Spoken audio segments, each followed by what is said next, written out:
From the mountains of central British Columbia to you listening around the world, this, my friends, is Spaced Out Radio. I am your host, Dave Scott, hanging out in the captain's chair of SOR headquarters, welcoming you to tonight's show, especially if you're tuned in on our terrestrial affiliates across North America and digitally on TalkStream Live and Revolution Radio.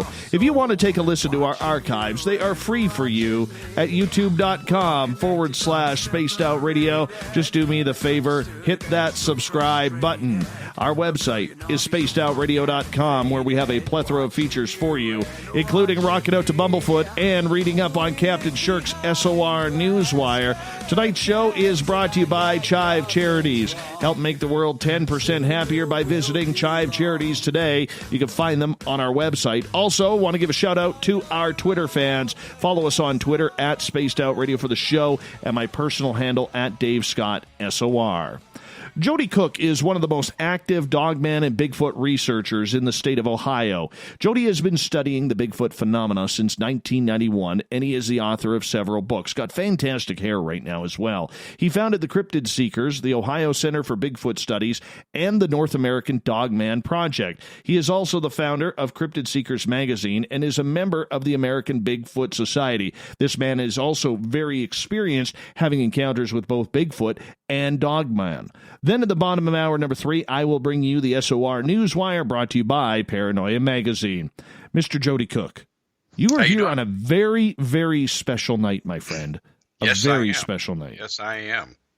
I'm glad you're here. I'm very glad you're here because I will let our audience know 5 years ago tonight, in exactly about an hour and 9 minutes from now, it'll be exactly 5 years that Carl the Alien showed up at my window during this broadcast.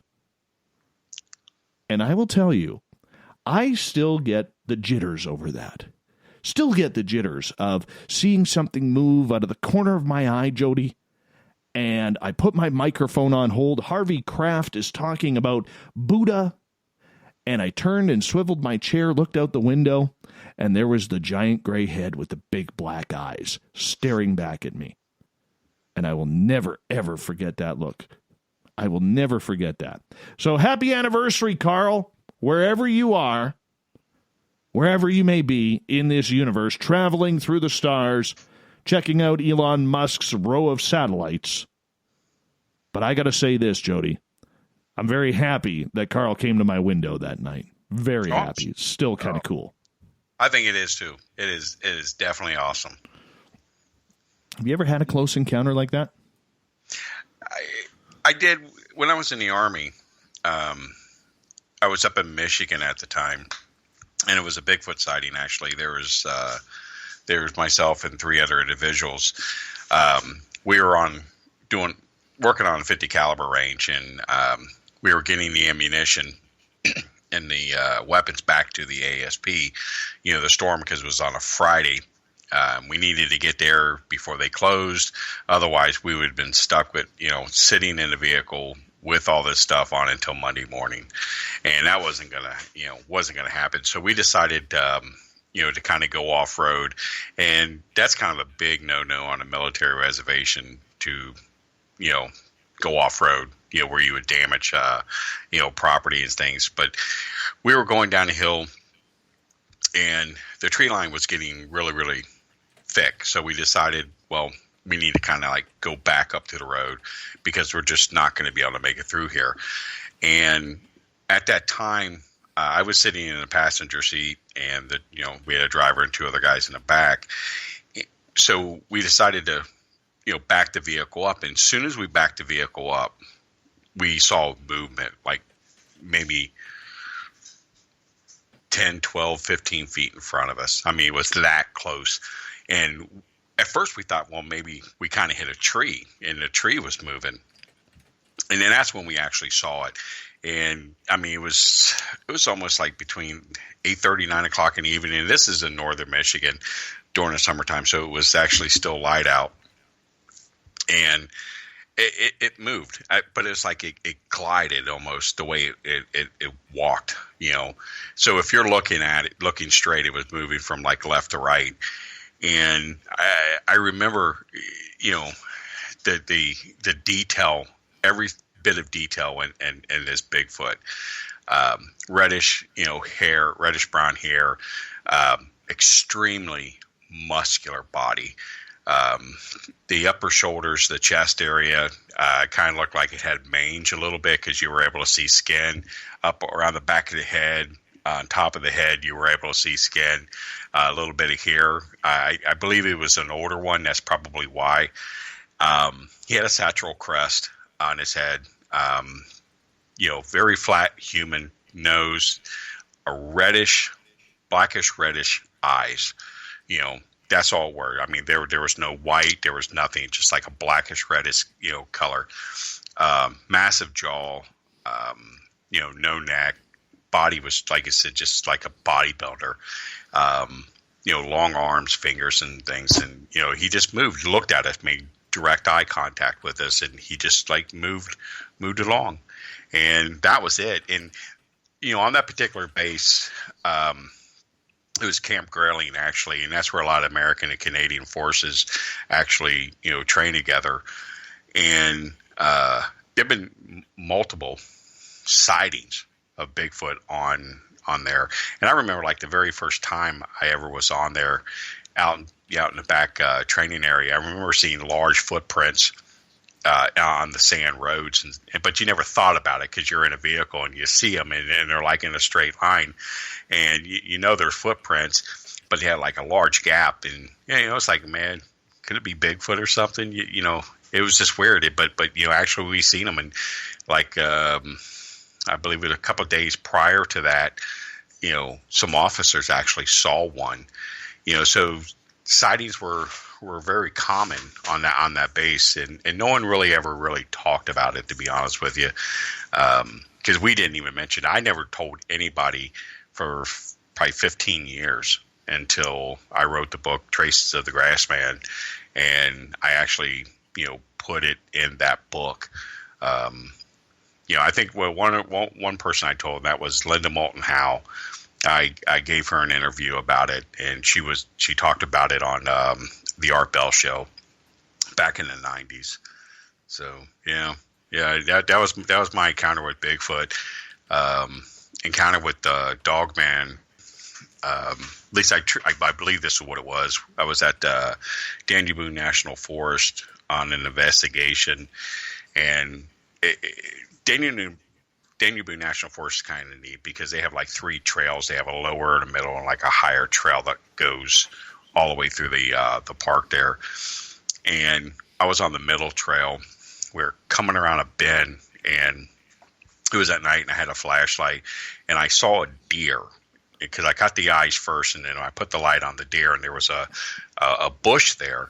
And so the deer went to jump on the bush, and then you saw this body and this arm just literally grab the deer, and you just heard a screech from the deer. And this was probably 30 yards ahead of me when that happened. Wow. Yeah. Because we knew there was a lot of sightings of Dogman in that particular forest. Not so much Bigfoot. They had some Bigfoot sightings in there, but most of the stuff is Dogman. It's really weird because it's Moorhead, Kentucky, and it's really weird. This town has had more people disappear, unexplained, than I think any other place in the country. There was one particular case where this woman, the security camera had her walking out of the bank, but the security camera on the outside didn't show her come out. And there was one other place where a guy was missing for 5 years, and they found him up against a wall in an alley. I mean, just really, we don't know if these people were abducted. We know that there was a alleged UFO that went down in that particular area. NASA put a huge telescope in that area there. There's a live feed from some guy has a website because of aliens being in that area. It's an odd place. It's a definitely odd place. Well, you come from Ohio. You come from Ohio, which is strange at the best of times. And I mean that with all due respect, but I'm telling you right now, there is something screwed up between Ohio, West Virginia, and Western Pennsylvania, man. That triangle right there has some extreme experiences. There's a lot. There's a lot of weird stuff that goes on between these three states. I mean, the amount of cryptid sightings, UFO sightings, the paranormal, just odd occurrences just in these areas is just unbelievable. I think Ohio has more cryptids than any other state in the union with the amount of sightings compared to what Pennsylvania and West Virginia be.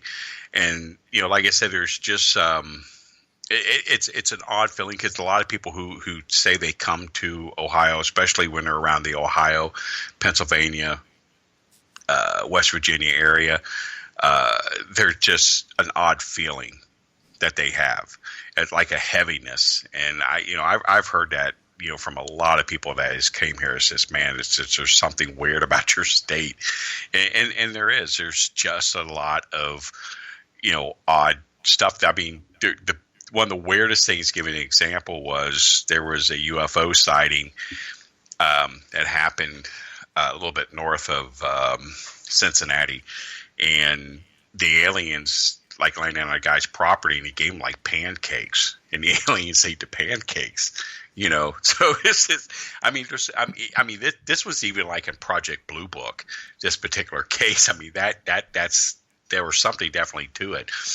You know, there's, it's just, you know, Ohio's flat, you know, just a, flat land where the glacier came through, but there's just, it's hard to describe. They're just, and I think Serpent Mound has a lot to do with it, right. You know, because they're finding, because there's holes like in the mount, you know, the hills and stuff there where something drilled, literally perfectly drilled into the side of some of these, you know, mountains and stuff there, and they have no idea who did it.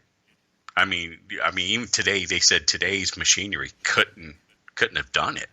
And there's a stone that they found that they believe it's the stone that's set in the mouth or the egg part of the serpent.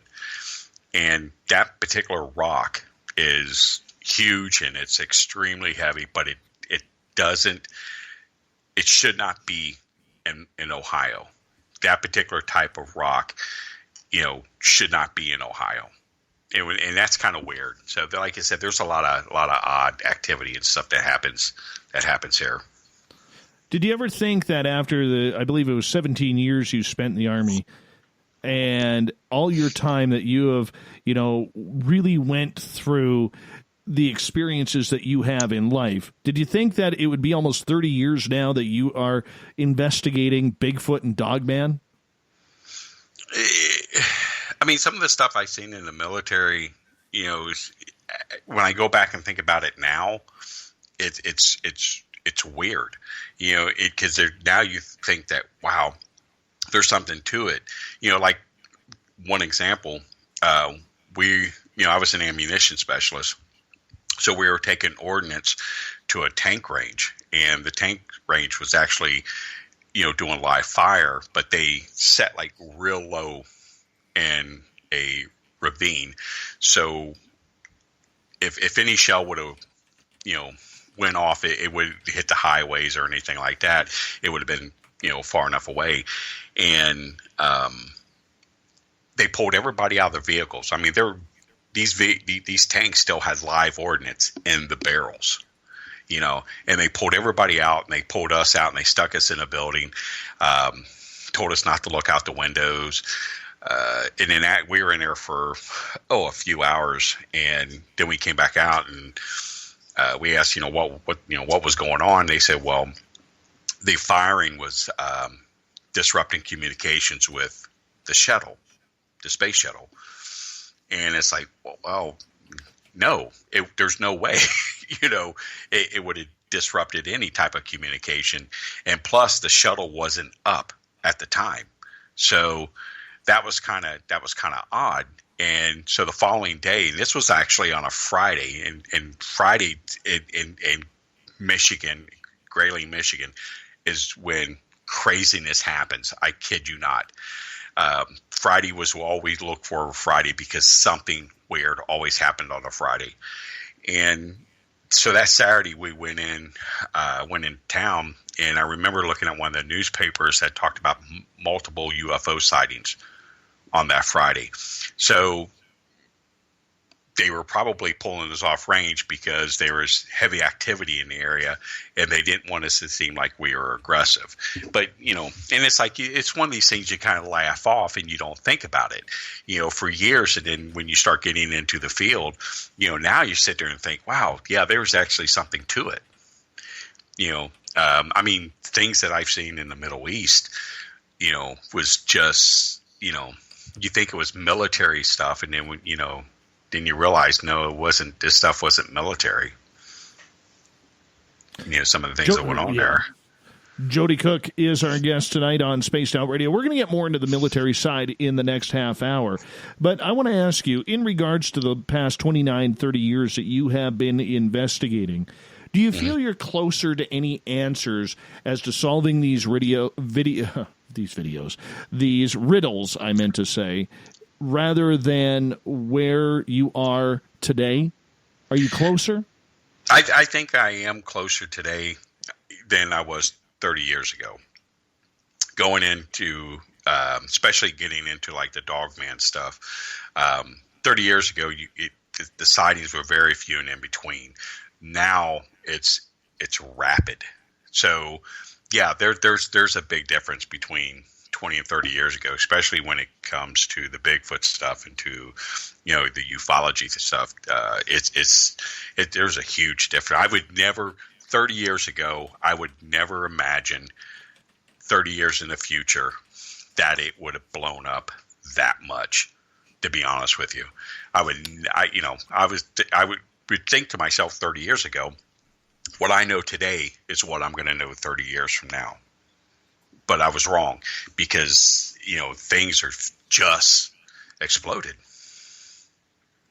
It exploded for good or for the bad? Because there is a big debate on whether or not the popularity of Dogman, Bigfoot, the television aspect of everything, and the wonderment of whether or not this has been good for the community. The Bigfoot stuff, I think, is bad, honestly. My personal opinion, I think finding Bigfoot in a BFRO, I don't have anything against the BFRO, so please don't take this wrong. I think, with the BFRO and the finding Bigfoot, I think really messed up everything in the Bigfoot community. Literally messed up everything. Now, as far as the Dogman stuff, that's a whole different realm.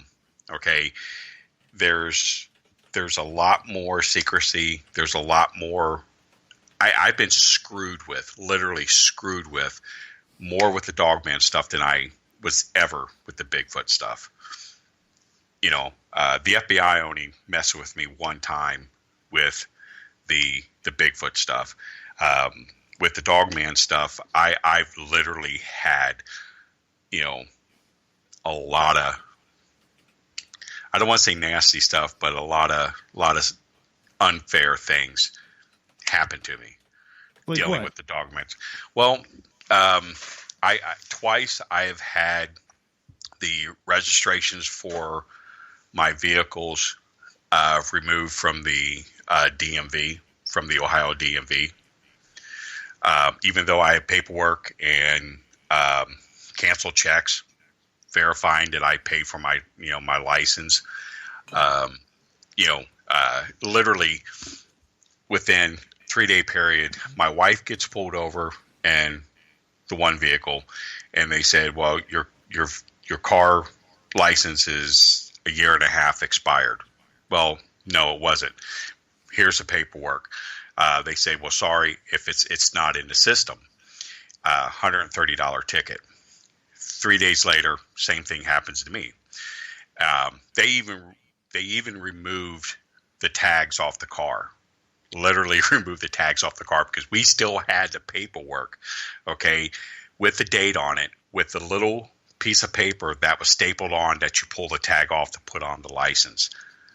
We even had those. Okay, and I went to the DMV and I argued with this and went to court and I argued with it. And it's like, it's not in the system. It's like, how can this not be in the system? Here's an official piece of paper. And they done this twice to me. They stole my car. They literally stole my car and moved it down into a apartment complex. And the cop that actually did the investigation says, I saw that car with two other vehicles from the DNR this morning. That same car, because of your license plates, your military license plates. And they said, yeah, they were there with two vehicles from the DNR. I'm like, crazy stuff like that. Just smaller things like, where they got into my yard and literally made like I don't know how to describe it, a structure that I found in the field, and they made the same structure in my backyard. So who would have knew that? Okay. It's just weird little things. I had another guy from our team that was out in the field, and two guys came up to him and called him by his name, asking him what's he doing there, and threatening him. Yeah. I mean, one of our guys ran off the road. Just crazy things. And there's some other stuff with that has happened that I'm not getting into because it's with a particular person in law enforcement right now, and I can't get into it. But it's either the government, or it's the U.S. Forestry Service, or it's the DNR that's doing this. Because, like I said, there's just too many weird things that are literally going on. It's like when we did our documentary on LBL, we had 26 DVDs literally come up missing out of the mail. 26 of them. Wow. Okay. Where Joedy, I'm going to get you to hold on right there because we are going to go to break here at the bottom of the hour. Dogman researcher, Bigfoot researcher, Joedy Cook, out of the beautiful state of Ohio, talking about Dogman. Yeah. Is there a conspiracy around this creature? Let's find out next on Spaced Out Radio.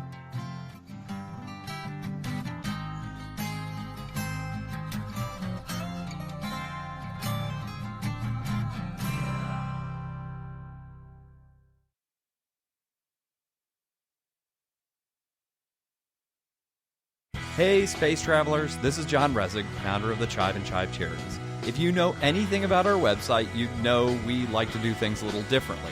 We're not some faceless organization collecting money for a nebulous cause. Our donor dollars go directly toward life-improving items. Then we give those items directly to an underdog who needs it most. To become a donor with Spaced Out Radio's official charity, Chive Charities, just go to chivecharities.org/donate. From the heartlands of Canada to beards around the world, we know how to take care of you. Fill your follicles with the Mighty Moose Beard Oil. All our oils and balms are handmade and 100% natural ingredients because we care about your beard. And hey, use the promo code SOR2019 and get your Mighty Moose Beard Oil today. You can check us out on our website, mightymoosebeard.com.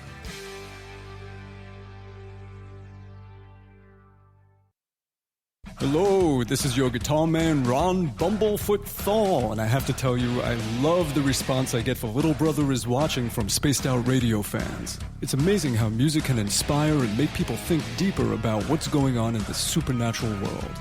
You can head over to my website, bumblefoot.com, to check out my music, my guitar workshops, my touring, even check out some of the hot sauces that I'm working on. And make sure you keep on listening, because with Spaced Out Radio, you know Little Brother is watching. we're adding to the entertainment online for Spaced Out Radio. I'm Amber Beckard, and I want to invite you to subscribe to our YouTube channel and check out Cryptid Tales, where I will take you on a journey into some of the strangest legends and lore from around the world, relaying the stories to you of the strange creatures and experiences that people have had throughout time. You can find Cryptid Tales at youtube.com/Spaced Out Radio. And while you're there, don't forget to check out our free archives and leave a comment. See you there. Hey everybody, the SOR Space Travelers is open. For just $5 a month, you can hang out with Dave and our crew privately in our members-only section. With your signing, you'll receive newsletters on what's going on with Spaced Out Radio. You'll have direct contact with the host during the show in our chat, live streaming videos, and a great forum for your posts and more. Become a space traveler now at spacedoutradio.com.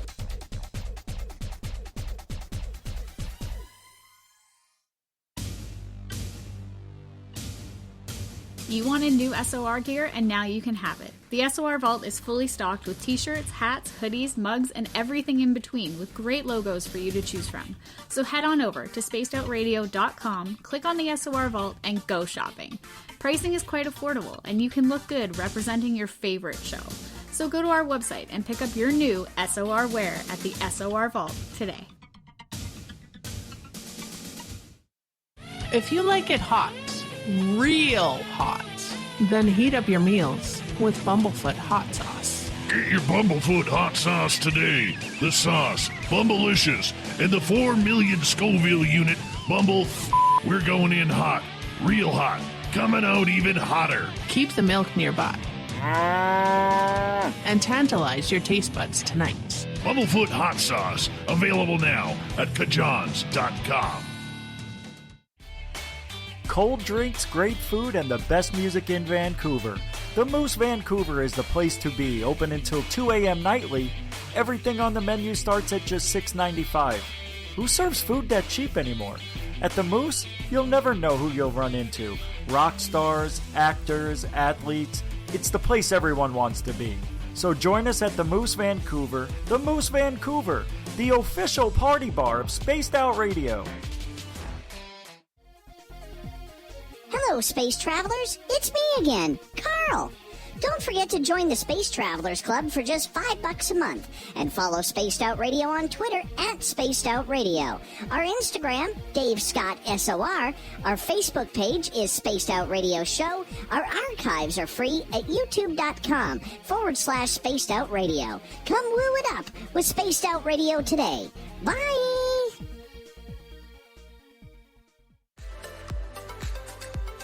Are you looking for great advertising value for your company? Look no further than Spaced Out Radio. We have a multitude of places to get your name out there, including commercial ads during the show, special promotions, and banners on our website. Our audience is proven to support the companies that support our show. We can make your budget work for you. So for more information, please contact us at sales@spacedoutradio.com. At spacedoutradio.com, we are keeping you up to date on all the news with the SOR Newswire. Captain Shirk leads the team that is bringing you the news of the day and exclusive stories on everything paranormal and supernatural. It's free to read, it's updated daily, and it's right there for you. The SOR Newswire is a one-stop shop for the news of the day. Check it out at spacedoutradio.com today.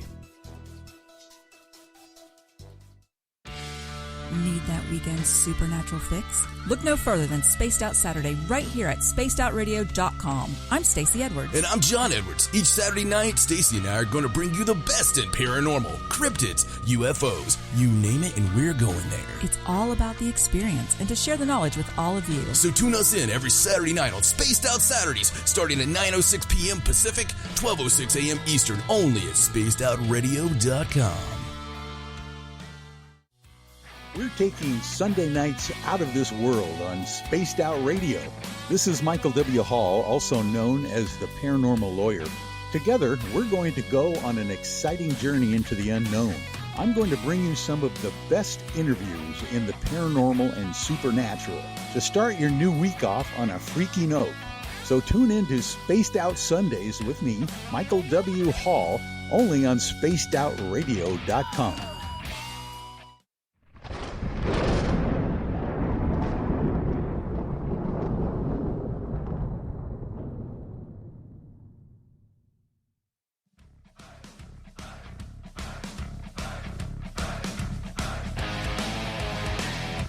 Welcome back to the second half hour of Spaced Out Radio tonight. I am your host, Dave Scott, sitting in the captain's chair of SOR headquarters. So thankful each and every one of you are here with us tonight. Want to remind all of you that if you've missed portions of this show or others, you can check out our free archives at youtube.com/Spaced Out Radio. Just do old Davey the favor, hit that subscribe button. Our website is spacedoutradio.com, where we have a plethora of features for you, including rocking out to Bumblefoot and reading up on Captain Shirk's SOR, Newswire, and much more. Don't forget to follow us on Twitter for the show at Spaced Out Radio and my personal handle at Dave Scott, SOR. It's all Dogman all night. Same with Bigfoot. We'll throw in a little bit of Bigfoot on there, just as like a dash of salt and pepper there. Joedy Cook is our guest tonight. He is from the North American Dogman Project out of this beautiful state of Ohio. Joedy, welcome back. Thank you. Now, I wanted to get into a lot of this stuff with the military. Okay, you're ex-Army, and thank you so much for serving and being a veteran. We really appreciate it, and, you know, we love our veterans around here. Mm-hmm. And I got to say, man, you know, when you take your experiences that you had, both overseas and here, do you think the military knows what's going on with these creatures? Well, here's the thing about the military. Your normal soldier doesn't know. Okay, when it comes to, let's say, extraterrestrial, Bigfoot, Dogman, if you're not within a certain security clearance or within a certain unit or something to that effect, okay, you're not going to know. Okay, that's how the military works. It's all on the need to know basis. So, does the military know? Oh, of course they know. The FBI, the government knows. The FBI has 2,000 classified documents on Bigfoot. 2,000. Okay. Now, when I wrote the FBI for information on Dogman, and I wrote the state of Ohio DNR on Dogman, both of them denied my request. And you cannot deny a Freedom of Information Act request unless the documents are classified. Okay, but they never said they were classified. They just said, we're denying your request. And they can't do that. Under U.S. law, they can't do that, but they do. Okay, so obviously if they're denying the request, then they have classified documents, so they know something's out there. But with that being said, when you're looking at, like, say, the FBI, the FBI doesn't go and look for Bigfoot. They don't go looking for Dogman. It's one of these things where the FBI is doing an investigation on federal property or a federal investigation, and an FBI agent sees one or their witness sees one, and the FBI, being a professional individual that he is, he's going to document everything. Okay? And because he's trained to do that. And that's where it goes. And that's how it deals with when you're dealing with the FBI on those two subjects. They don't go looking. Now, when you look at the Homeland Security or the Central Intelligence Agency, they probably go looking for them. Okay, so we know that's what they do. I did a lecture a few months ago, and the NSA was there. They literally came to my lecture, and they literally let me know that they were NSA and why they were there. They thought it was interesting. They just wanted to know what I knew. And, when I was talking to them, they say, listen, okay, we gather information. That's our job. Okay. We gather it. We don't go looking for these things. We just gather information. We gather information off your website. We gather information off your Facebook page dealing with the subject. And this is the interesting thing he said. He said, don't be surprised if one day you get a call asking for your assistance on the subject. So I thought that was kind of interesting that, that he said that. So, but, I'd be scared of hell, if they call and say, listen, we need your help, that means they're going to take me out to some place and put a bullet in my head or something, I mean, that's the way I look at it. But the government, they know, these things exist. Bigfoot is not a national security threat. He is a threat to money. Okay. That is the threat to him. Dogman, to me, is a different type of threat. He is a predator. So yes, he is a threat to human life. Bigfoot is not. Bigfoot is just one of these individuals that he's going to stop money from rolling in because we're cutting down the forest. They're not going to make Bigfoot a endangered species because once they make him endangered species, logging, housing, people lose their jobs, companies are going to close because of that particular thing. Revenue's going to stop coming in. So, Bigfoot's not a national security threat. These things are, in my opinion. Okay, but if it's financial, I mean, we see it and hear it up here. I'm right in a logging community, and I know there are loggers up here who have been told to shut up and don't say a thing about what's happening, because if the government or the scientists go in there to investigate that there is an anomalous creature there, they will shut down that logging area. And that's, each logging area is valued at anywhere between $1 million and $5 million. There's a guy that I'm in contact with, and he works for the Park Service in Canada. Okay, he's a ranger. That's his job, and he, every once in a while he'll give me a little bit more information. And finally, from talking with him the first time, going up to about now, I kind of get a real good picture of what's going on. What he's been telling me, there's a particular park in Canada where people go camping a lot, but a lot of people come up missing. Well, a lot of people come up missing because there's a dogman or dogmen in that park, and they're feeding on the campers. Well, the park knows that. So the park's not going to say anything because they're going to lose revenue if they know there's something in there. Well, what they have is a special operations team that basically comes in and cleans the area up. They'll kill the dogman, they collect the bodies, clean the area up like nothing ever happened. This guy, he's like, man, we have M16 rifles. And in our office, with armor-piercing ammunition, why do we have this? I mean, for a grizzly bear, I mean, this is kind of when he first got to the job, he's like questioning, because he was former military. He's questioning, why do we have military arsenal? We have an M203 rifle with a grenade launcher. Okay, with a 40 millimeter grenade launcher on it. Why do we have this? And after a while, the senior ranger basically told him, well, there's these large canines, werewolves that have, fed on people.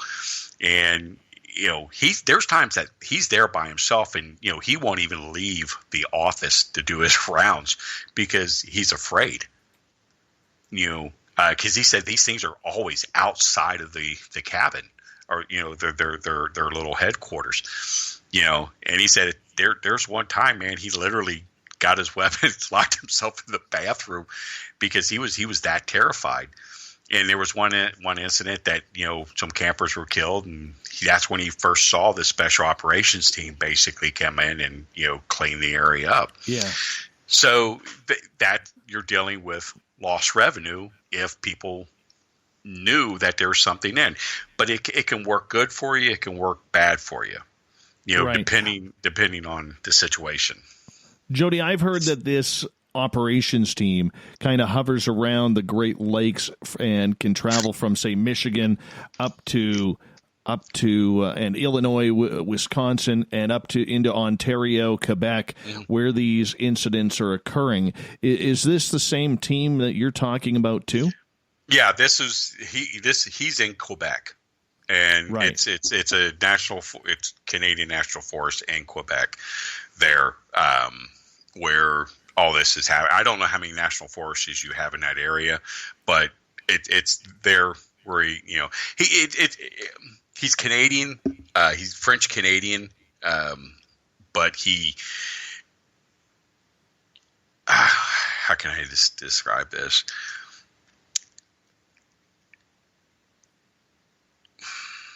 I can't really get into it, but well, no, I mean you don't have to give up his right. identity or anything right. like that. But I mean, the fact is, this isn't the first time I've heard about this right. alleged Dogman assassin team that is out there hunting right. these creatures, and they cover it up with drownings or bears or something along those lines. And I find that very, very intriguing. Now, I want to ask, in regards to Dogman, what is the difference between a Dogman and a werewolf? Well, a werewolf is a person that transforms from one organism to a second organism. And I don't believe in transformation. Our organization don't believe in it because it just doesn't happen. It can't. I mean, it would literally kill a person. The transformation would. Your bones would have to literally be cartilage in order for something to do that. Now, in their mind, that's a different situation. But a Dogman is a canine species that's capable of being bipedal and being a quadruped on all fours. Okay, so he's able to move on both ways, and he's much larger than a typical wolf.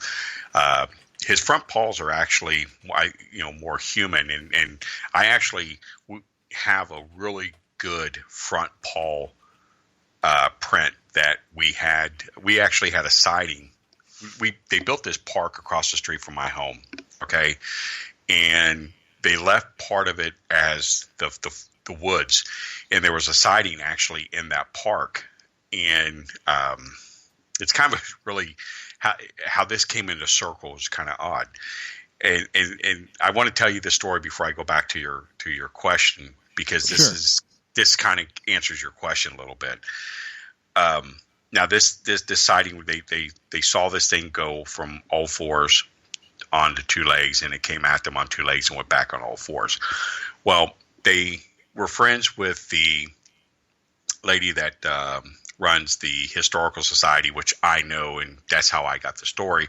So I got the prints over in the area, and it's literally it's like a front finger handprint. It's really odd, but we've had sightings in this particular area going all the way back to the 1930s, because they built a fountain, okay, in our community that has a Native American on top, and on each side of the fountain is a werewolf's head. It's not a wolf; it's a werewolf. It's a werewolf's head on each side of the fountain. So after I had gotten the tracks for like a week, we had heavy police presence, and I have a 150-pound male German Shepherd. He is huge. He's muscle, and there's times we walk out and he won't even leave the yard and won't even let me go any further. And he would just like literally stare like there was something there. He did this for like a week after I got these casts. He would not walk in the morning. He would not walk in the evenings. He would and literally would look out the window. Okay. And he never does that. For like this whole week, and it is really weird.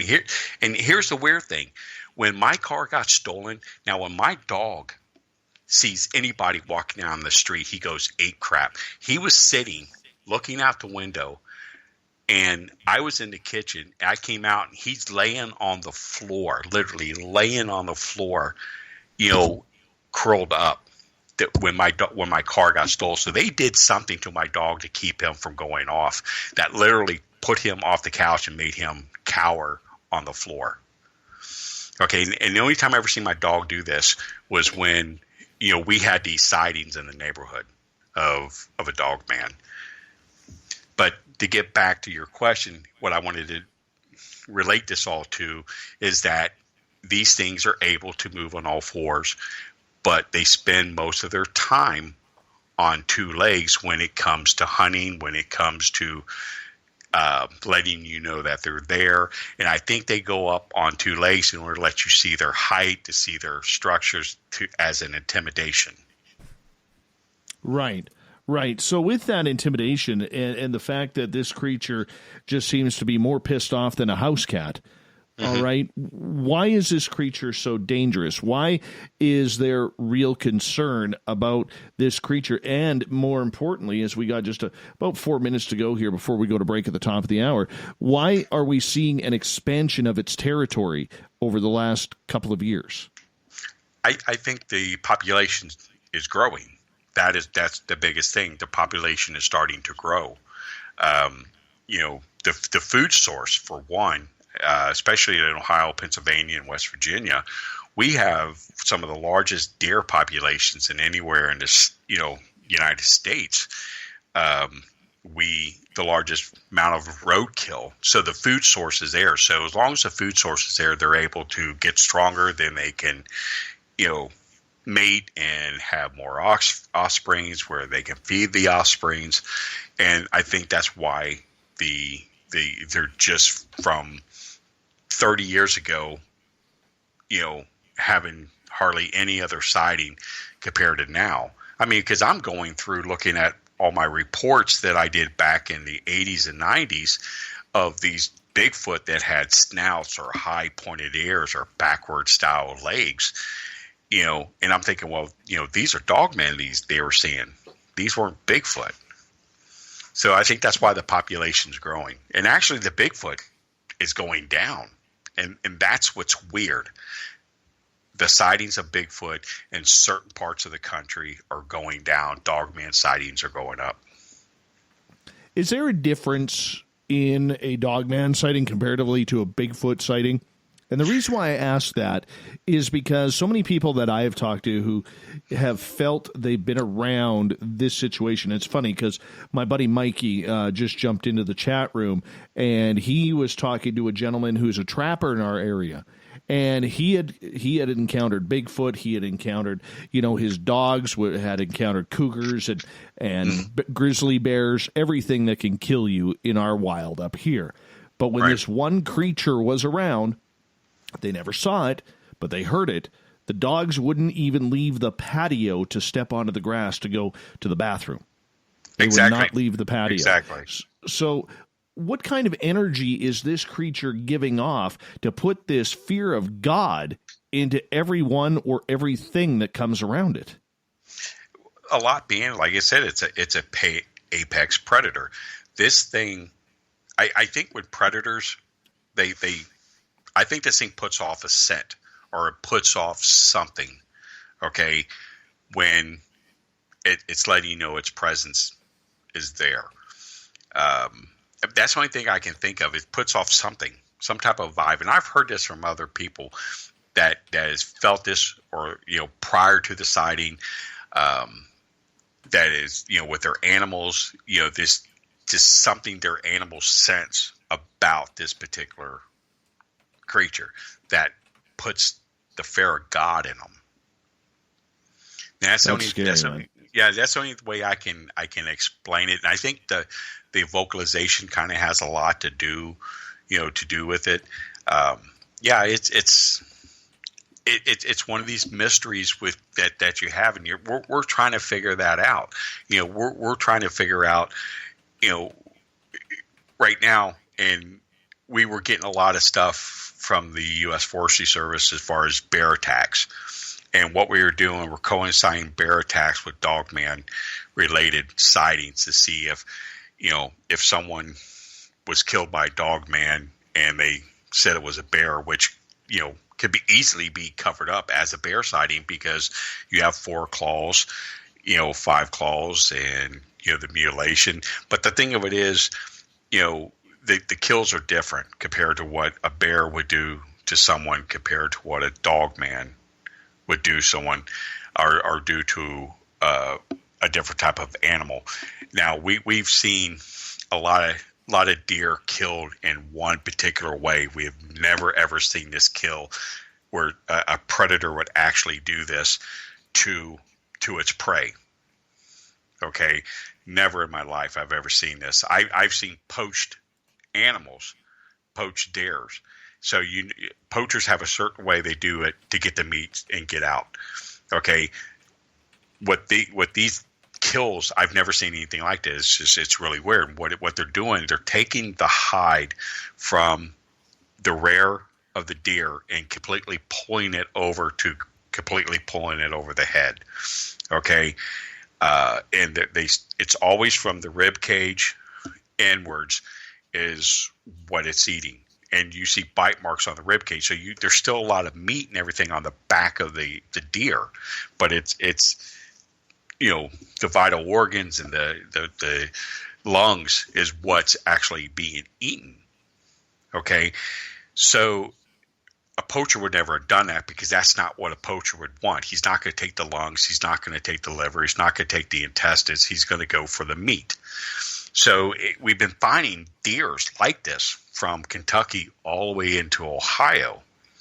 I mean, I've got a picture of a deer where it was sleeping, and whatever literally grabbed it by its back legs, pulled it out, and you saw all the white hair go into a trail where it was pulled, and it literally snapped both of the back legs off. You can see where they were broken off. They weren't bitten off. They were broken off. They were laying next to the deer. The jaw was ripped. The neck was broke, and it took the insides, the stomach. It took the lungs and laid it all out to the side. Okay, and ate the liver, and that's all it took out of this deer. But this deer was laying there. Literally laying there for a few days because the smell started up, but right. all the entrails and the legs were still laying next to the deer. So if it was predators like a coyote or something like that, they would have took the legs, they would have took the entrails, and they would have ran off with it. Everything would have been gone. Joedy, I'm going to get you to hold on right there because we are going to go to break at the top of the hour, and when we come back with Joedy Cook, we're going to learn about whether or not this creature has any ties to Anubis. What do you think of that, people? Are we looking at a soldier-like creature that even special forces in the Middle East are hunting for? We're going to get into that coming up next on Spaced Out Radio with Joedy Cook.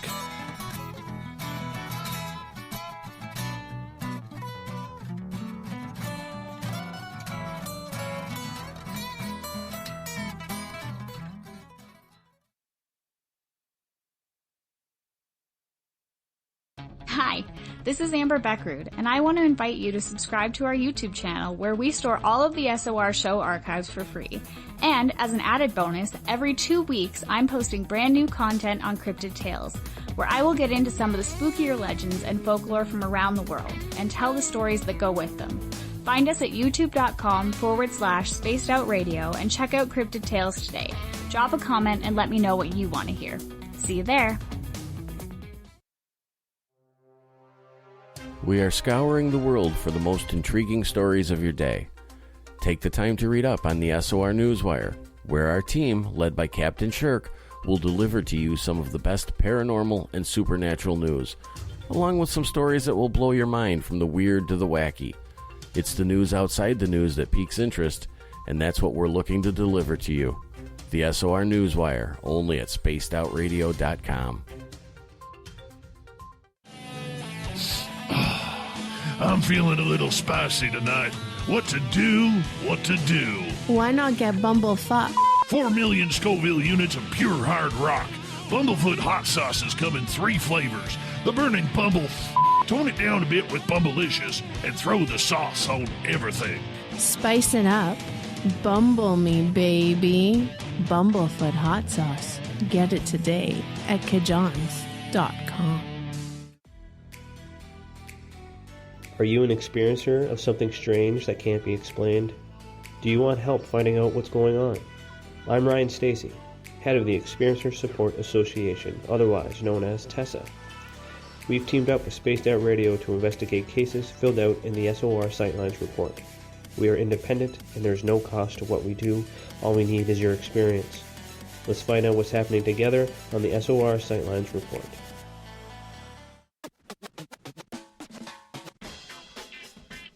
The SOR Vault is open for business, and do we have some cool swag for you to pick up? All you have to do is head over to our website and click on the SOR Vault. You have a variety of cool logos to choose from, and put them on anything you want. T-shirts, hoodies, hats, coffee mugs, you name it, we can get it to you. So do your shopping by supporting the store you love. Get your Spaced Out Radio swag at the SOR Vault today.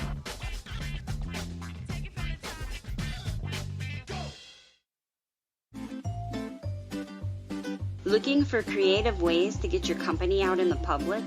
How about advertising on Spaced Out Radio? Our sales department is waiting to hear from you, and we can work around any budget.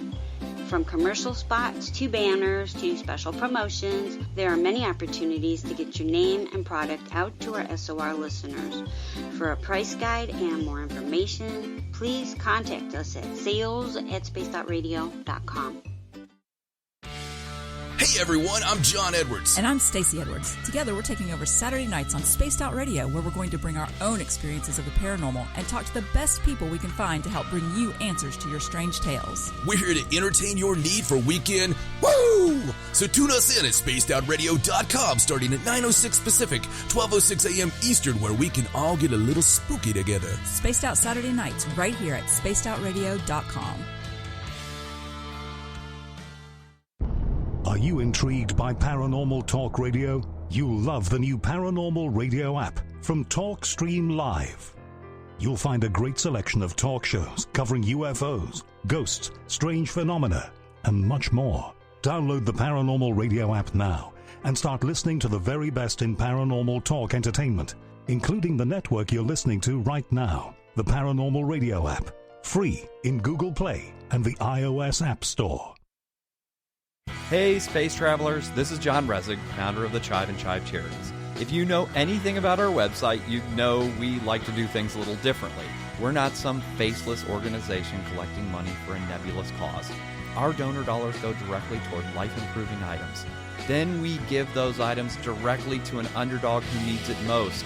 To become a donor with Spaced Out Radio's official charity, Chive Charities, just go to chivecharities.org/donate. Get your horns up with me on Spaced Out Radio. This is Ron Bumblefoot Thal. Come tune in to SOR, where you can hear me rock out with Little Brother Is Watching, the official theme song of Spaced Out Radio.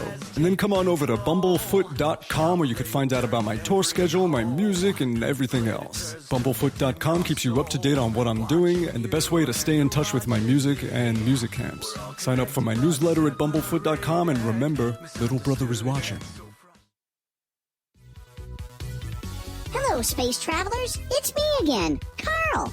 Don't forget to join the Space Travelers Club for just $5 a month and follow Spaced Out Radio on Twitter at Spaced Out Radio. Our Instagram, Dave Scott SOR.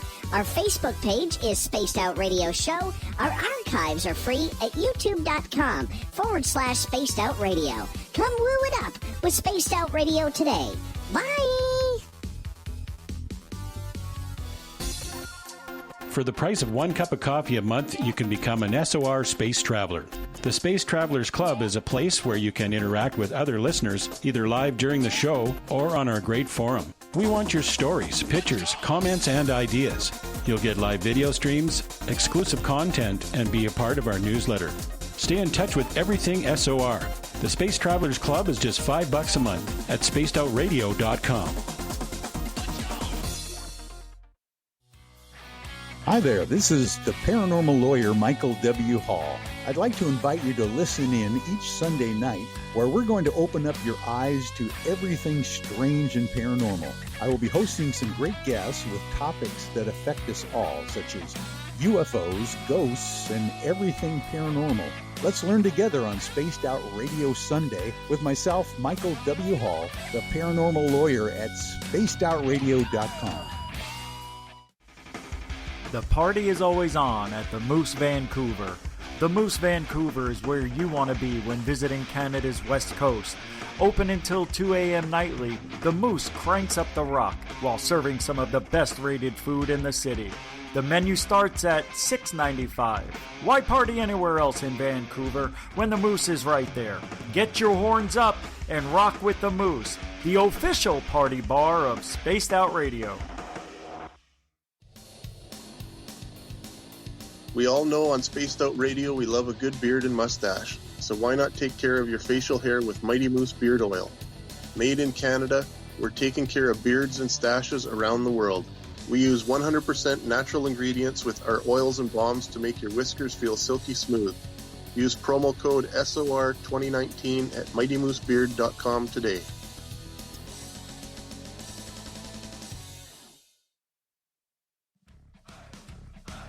You're listening to Spaced Out Radio with Dave Scott. Follow Dave on Twitter at Spaced Out Radio and on Facebook, Spaced Out Radio Show. Hour number 2 of Spaced Out Radio is underway tonight. I am your host, Dave Scott. Thank you so much for joining us. Really appreciate you taking the time. We welcome back everyone listening in on our terrestrial affiliates around the continent and on the digital side on TalkStream Live and Revolution Radio. Remember, you can check out all of our archives for free at youtube.com/Spaced Out Radio. Just do old Davey the favor, hit that subscribe button. The Desert Clam has set the password for tonight in the SOR Space Travelers Club. Galuptious. Galuptious is your password. Use it wisely, space travelers, as the Clam sets a password each and every night right here on Spaced Out Radio. Our website is spacedoutradio.com, where we have a plethora of features for you, including rocking out to Bumblefoot and reading up on Captain Shirk's SOR Newswire. Do not forget, you can follow us on Twitter at Spaced Out Radio for the show and my personal handle at Dave Scott SOR. We're talking Dogman tonight on Spaced Out Radio. Our guest is Joedy Cook, who is one of the best investigators and researchers on this topic in North America, if not the world. And Joedy, we welcome you back. Thank you so much for being with us. Thank you. Hey, I want to ask you, man, about 2 times ago when you were on this show, this would have been going back, I believe, in 2019, 2018. All right. You got into a topic about these Anubis-like creatures in Brazil. And then that led to a number of emails, real ominous type emails that you got from people regarding their encounters overseas. I'm going to let you go back in history a little bit with that. What was happening in Brazil, and how did you learn about that? Because it ends up talking into a bar with a gentleman in somewhere at a conference. It's just an intriguing story. Actually, it was Honduras was where it happened. I was speaking at a paranormal conference, and they wanted a cryptid person there, so they had me in there.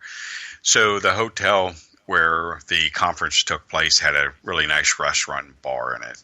And so everybody went in, after the conference died down and everything, went to getting something to eat. And there was a guy that was staying there at the hotel, and I ended up going up to the bar to get something to drink. And the guy, asked me, what's going on here? And I told him, it was a paranormal conference and stuff. And, he said, like ghosts and stuff. And I said, yeah.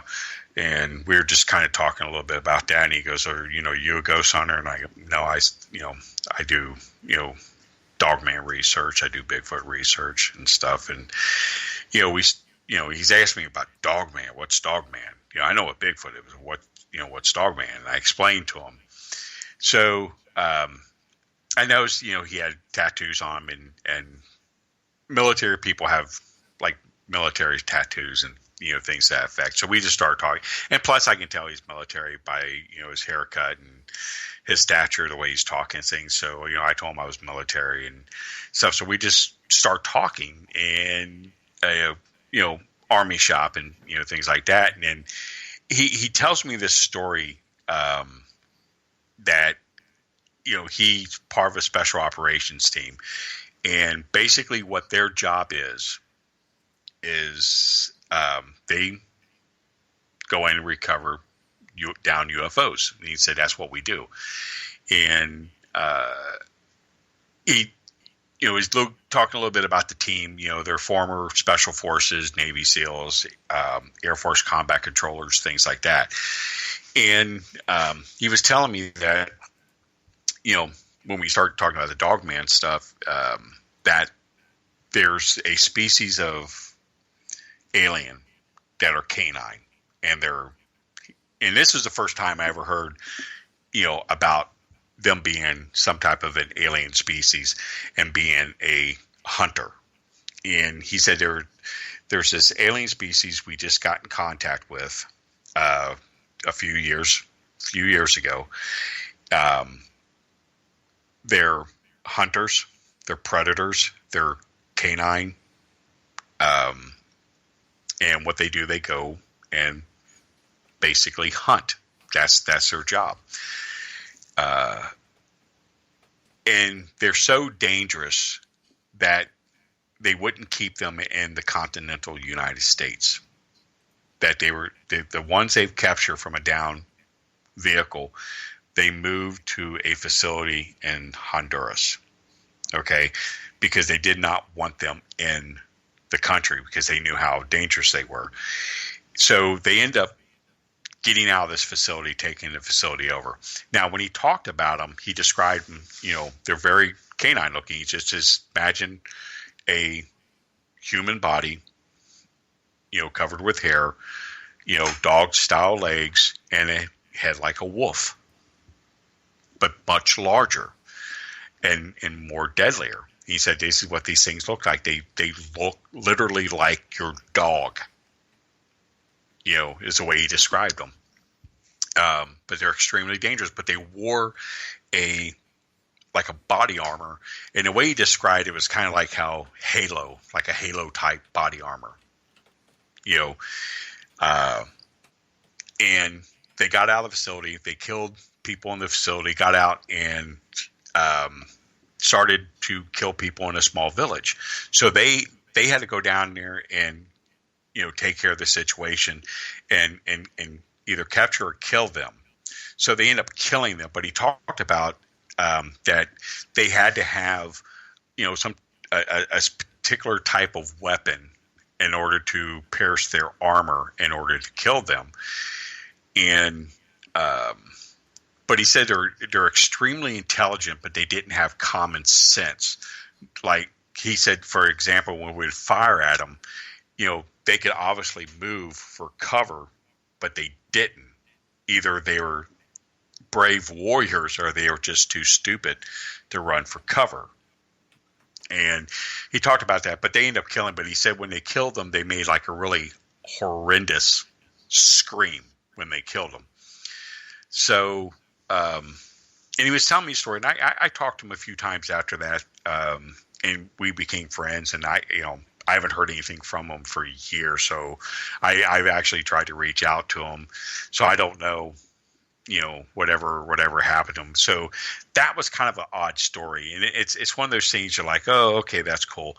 But I think about a year after that, I did a conference with Linda Goffrey, and I remember Linda Goffrey telling me, because I told her the story, and she was telling me, well, she heard something very similar to that from her contact, and her contact and my contact was not the same person. So, we had two viable stories that dealt with the same location almost exactly to the way it happened. Okay.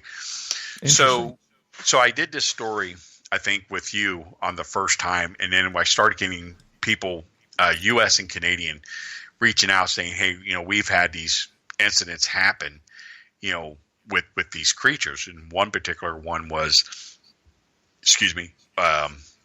U.S. soldiers in Afghanistan in the Kandahar Valley were on a mission looking for another unit that they lost and had lost contact with, so they had to go out and look for them.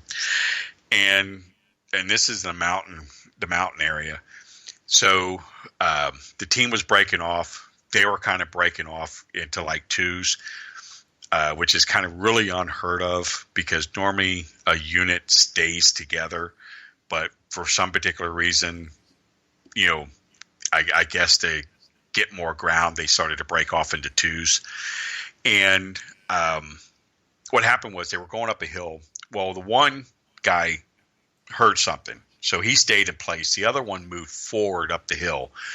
And when he got up to the top, so he was able to see, because they heard a scream. And so what he was able to see, that he said there was 2 insurgents that were already dead on the ground and one that was standing there. And he said these 2 werewolves wearing body armor had this insurgent. And the one had a sword. And he said it kind of looked like the sword from the Scorpion King, is the way he described it. It was kind of like a sickle almost. And he said he went down and like literally chopped this guy in 2 from the shoulder going down. Okay. And he's watching this. And he said they start like sniffing in the ear, like they knew he was there. And the one, they were standing next to each other. And he said the one kind of like patted the other one's hand back to back, and they moved on. He said there was a blue flash after that. Okay, that was his encounter. I had another encounter from a soldier in Afghanistan that literally they were on patrol, and at first he saw a blue flash. Okay, and he asked the other guys, "Hey, did you see the flash?" And this is the newer story I just got for the last time I talked to you. And the other guy's like, "No, we didn't see anything." So they're moving, and a patrol line, and he's got the rear, and he keeps looking back because he didn't know what the blue flash was. And then out of like the corner of his eyes, he sees something moved.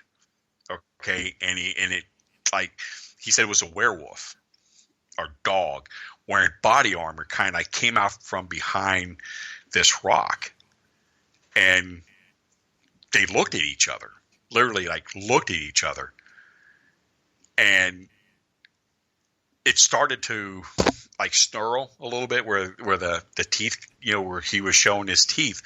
And he's like looking at this thing, and he goes, "I'm shaking," because this is odd. And one of his guys yelled, said, "Come on, get back up here." And he turned, looked at them, and he turned back, and it was gone.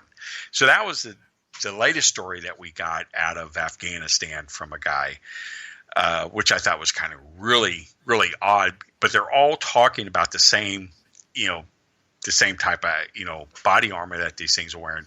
So I had this Canadian soldier who was in, this all took place in the Kandahar Valley also. And they're in a position in a like a ravine. Okay. And he has an M203. The other guys have saws, which is a, machine gun. And there's like this building has this like wall, and when it goes down, it kind of like more or less goes out of the town into like the desert area.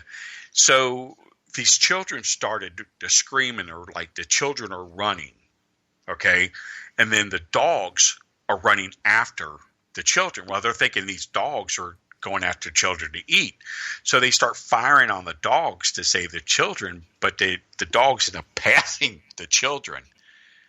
So at one point, he shot smoke off, okay, in order to get the dogs away from the children, so where the dogs couldn't see the children. And then he said, "Here comes this werewolf." Okay, it way he described it, looked like Anubis, comes walking out of the smoke, and it's wearing like a cloth, kind of like a pharaoh's cloth is the way he described it. And it sees them, and he said they opened up on it, and it didn't do anything to it. But he said it was like Anubis. It's the way the Canadian soldier described it, which was insane. Yeah. And let me finish this story I was telling when the radio people went on break. Well, I had this Air Force, high-ranking Air Force officer tell me this story. He contacted us. He said, the Dogman. He said they're hybrids. Okay, they're hybrids that were created by an alien species. He says we have a space force. We, deal with other alien species. We're friends with other alien species. But there's one particular alien species that we keep our eyes on. How can I explain this? They trust them, but they don't trust them. Okay, because they have their own agenda. And he said, I've seen these. I was on their ship, and I've seen these things. He said what they do was they were on the ship, and he said a door opens up, and then there's this big, huge open hangar area on the ship. And he says, here's all these werewolves wearing body armor. They all look the same, all lined up. He said they probably were 1,000 of them on this ship. And he says what this alien species does was they'll take these dogmen to a planet, drop them off. They will come and they will attack the people or the inhabitants on that planet and create havoc. They come in and save them from the dogmen. And then they take control of the planet because they get the people to trust them. And they end up infiltrating their government, infiltrating their structures, and end up taking control of the population or the planet. So that's why I guess we keep track of them, but it doesn't give an answer to why, if these things are here on planet Earth, why are they here? Why is our government letting them have it if this particular species is out there? But here's the thing that he said, the one thing that fears a lot of these alien species about humans, that even though their technology and weaponry are much better than ours, it's just we're a violent race of people. Okay? They know that when it comes to saving our planet, if there's one human alive, that one human alive will take on 10,000 till he's dead. Okay? And how can you defeat an enemy that's willing to sacrifice everything? Okay? And it's just most alien species, they surrender. Humans, they know they won't do that. Humans will fight to the very, very end. If that means that, you're the last person, you will fight. And this is what he's explaining. This is the one thing that fears alien species, because they don't want to fight a species that's not going to give up, that's going to continue to fight and continue to fight and continue to fight. And they know that about us. So maybe that's why, we're not invaded by this particular species. I don't know. Joedy Cook is our guest tonight on Spaced Out Radio.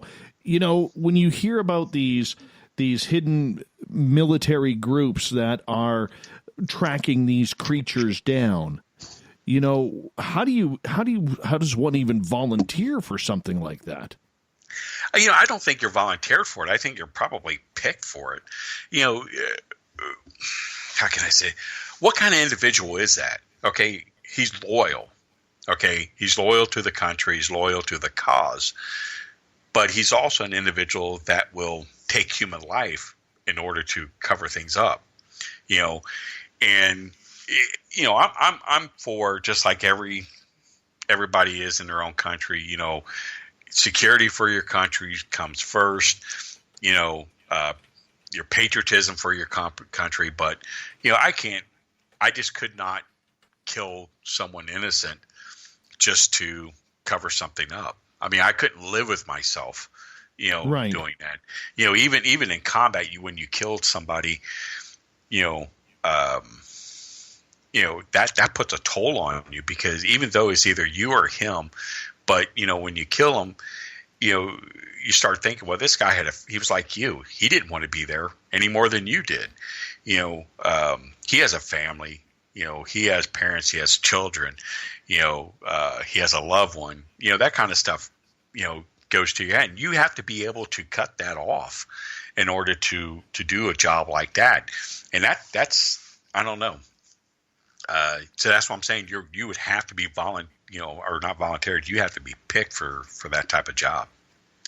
We have about 2.5 minutes here before we got to go to break at the bottom of the hour, Joedy. So with this, do you believe that there are military factions out there that are really hunting down this creature specifically, no matter whether it's in a war zone or, like you talked about earlier, being in that centralized part of North America right along the 49th parallel?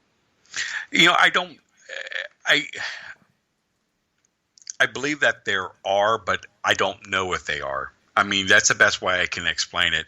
You would think that the government would have some interest in it, so you would think they would have groups or organizations out there that looks into something like this. They did it with the UFO stuff. Obviously, they were doing it with the Bigfoot stuff.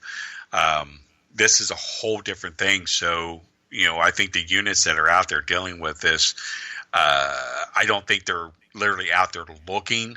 I think they're looking at people like us and people like you that gets these stories, they get the intel, and they look through it through there. We get stuff from military all the time, law enforcement all the time. So, and this guy from the NSA, he had no problem telling us they go on our site and they take stuff off our site. They take all of our information because that's their job, to gather information. So I know they have something on our site where, they're either monitoring it, or when something comes in, it goes directly to them, where they're able to take something. It don't even come to us. It goes directly to them. I truly believe this because, like I said, I know for a fact we had 2 people in our group that I know were plants, literally government plants. Because, like I said, otherwise, why would they disappear off the face of the earth? Their social media accounts closed. Their phones, are erased. It just, that doesn't happen to ordinary people. All right, my friend, I'm going to get you to hold on right there because in the next half hour, we're going to get to some of your questions as well if you're in one of our chat rooms. And, of course, do me a favor, put them in capital letters if you don't mind, your questions, that is. So that way it's easier for old Davey to read them. And we will be back with more Dogman Talk with Joedy Cook right here on Spaced Out Radio. Stay tuned.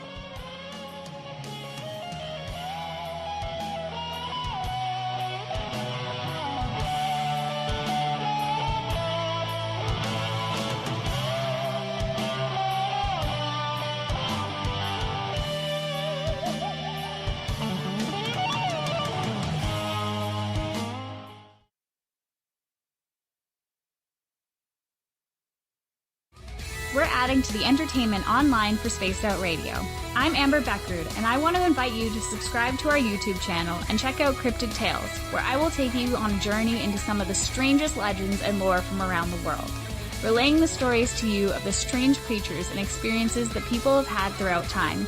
You can find Cryptid Tales at youtube.com/Spaced Out Radio. And while you're there, don't forget to check out our free archives and leave a comment. See you there. Cold drinks, great food, and the best music in Vancouver. The Moose Vancouver is the place to be, open until 2 a.m. nightly. Everything on the menu starts at just $6.95. Who serves food that cheap anymore? At the Moose, you'll never know who you'll run into. Rock stars, actors, athletes. It's the place everyone wants to be.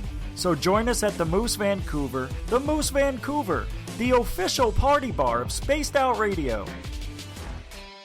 Hello, this is your guitar man, Ron Bumblefoot Thal, and I have to tell you, I love the response I get for Little Brother is Watching from Spaced Out Radio fans. It's amazing how music can inspire and make people think deeper about what's going on in the supernatural world. You can head over to my website, bumblefoot.com, to check out my music, my guitar workshops, my touring, even check out some of the hot sauces that I'm working on. And make sure you keep on listening, because with Spaced Out Radio, you know Little Brother is watching. Need that weekend supernatural fix? Look no further than Spaced Out Saturday right here at spacedoutradio.com. I'm Stacey Edwards. And I'm John Edwards. Each Saturday night, Stacey and I are going to bring you the best in paranormal, cryptids, UFOs, you name it, and we're going there. It's all about the experience and to share the knowledge with all of you. So tune us in every Saturday night on Spaced Out Saturdays, starting at 9:06 p.m. Pacific, 12:06 a.m. Eastern, only at spacedoutradio.com.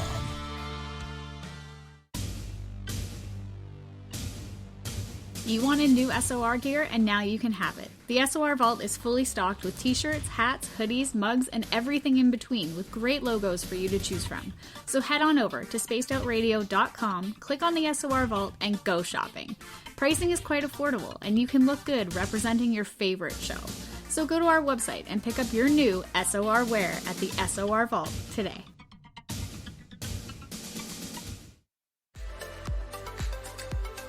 Are you looking for great advertising value for your company?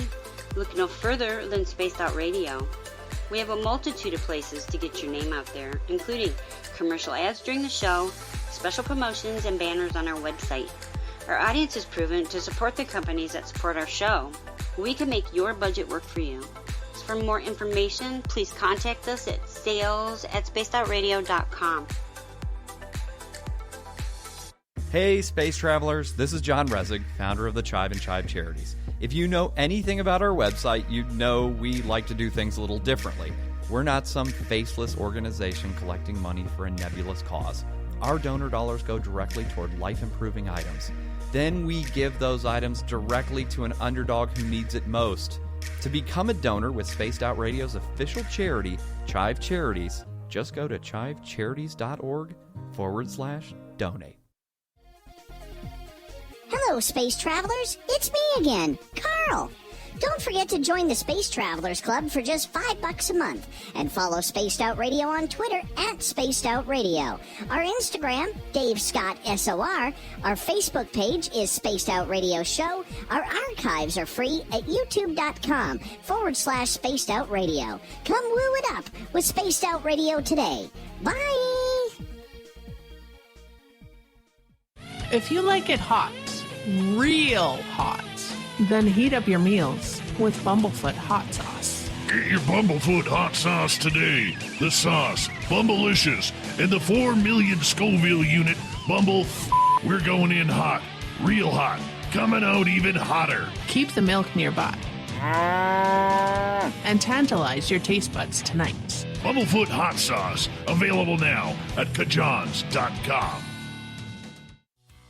We're taking Sunday nights out of this world on Spaced Out Radio. This is Michael W. Hall, also known as the Paranormal Lawyer. Together, we're going to go on an exciting journey into the unknown. I'm going to bring you some of the best interviews in the paranormal and supernatural to start your new week off on a freaky note.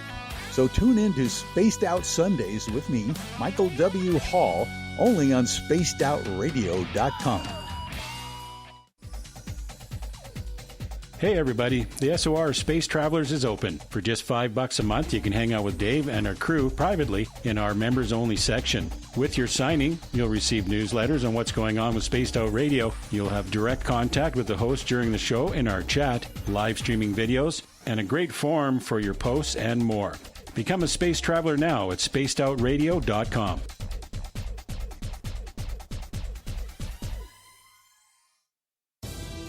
At spacedoutradio.com, we are keeping you up to date on all the news with the SOR Newswire. Captain Shirk leads the team that is bringing you the news of the day and exclusive stories on everything paranormal and supernatural. It's free to read, it's updated daily, and it's right there for you. The SOR Newswire is a one-stop shop for the news of the day. Check it out at spacedoutradio.com today. From the heartlands of Canada to beards around the world, we know how to take care of you. Fill your follicles with the Mighty Moose Beard Oil. All our oils and balms are handmade and 100% natural ingredients because we care about your beard. And hey, use the promo code SOR2019 and get your Mighty Moose Beard Oil today. You can check us out on our website, mightymoosebeard.com.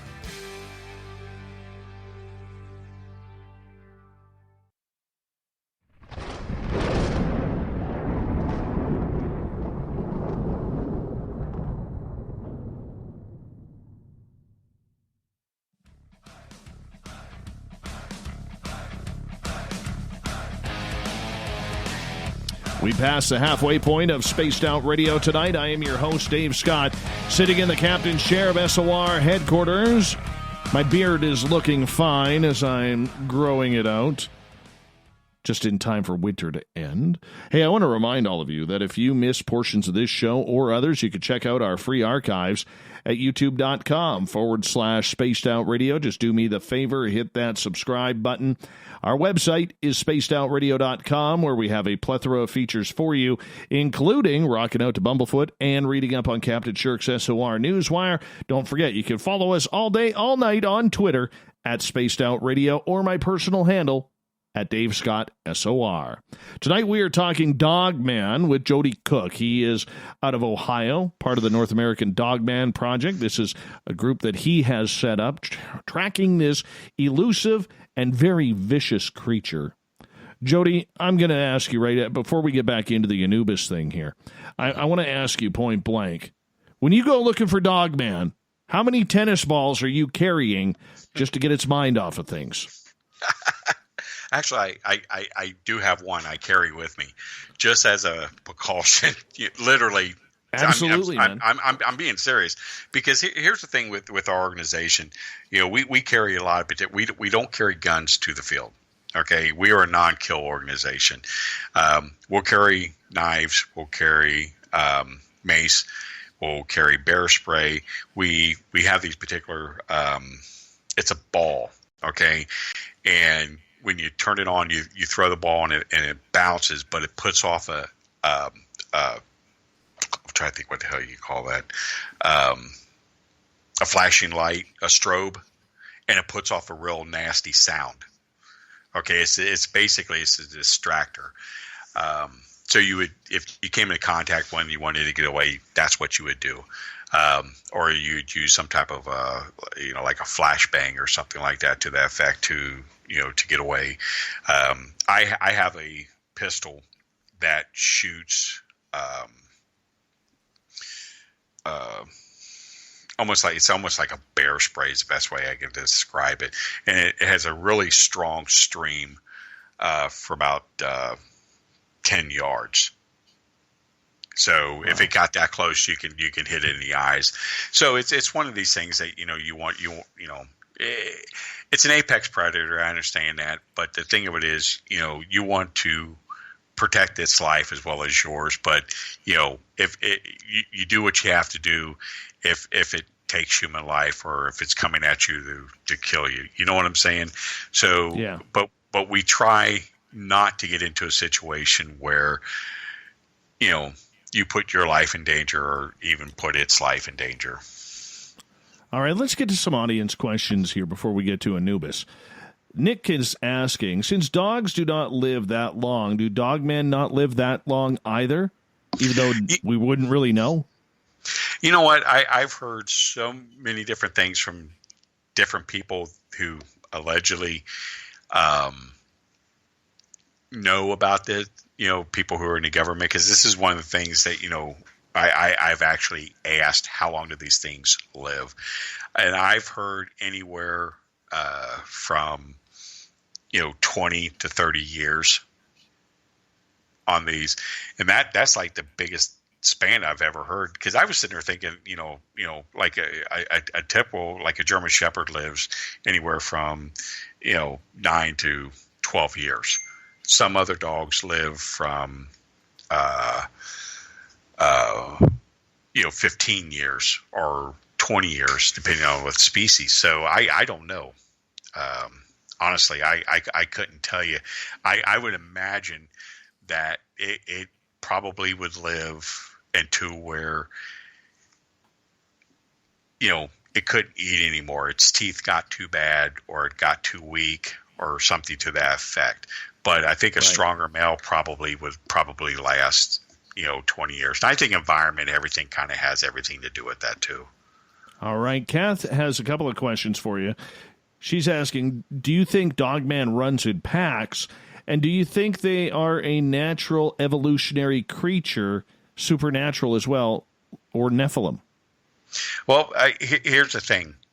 That's why I talked about either Nephilim or supernatural or even flesh and blood. I personally think it's flesh and blood. We did a show one night where actually more people believe it's supernatural than anything, and that's good, because we look at all different realms of this. What was the first part of the question? Do you think they run in packs? Actually, the majority of the sightings that we have always been one. I've had about 3 reports where it's been 3 to 5 in a sighting. One of the best sightings, I'll go through this real quick, was in Akron, Ohio. There was a guy, he was 68 years old. He was out turkey hunting. He heard the turkeys, and he starts moving towards them, goes in a wood line. The turkeys stop, and he ends up going into an opening. Now, at that time when he got into the opening, he said, this is exact words. He said, 5 dogs come running at him on 2 legs and surround him.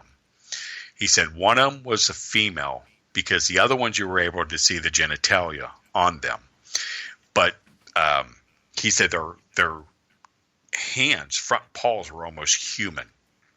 But he said the female was the pack leader because she was the most aggressive. And when she started getting aggressive, he would point his weapon at her and they would kind of move off. And basically they kind of moved him out of the area. Okay.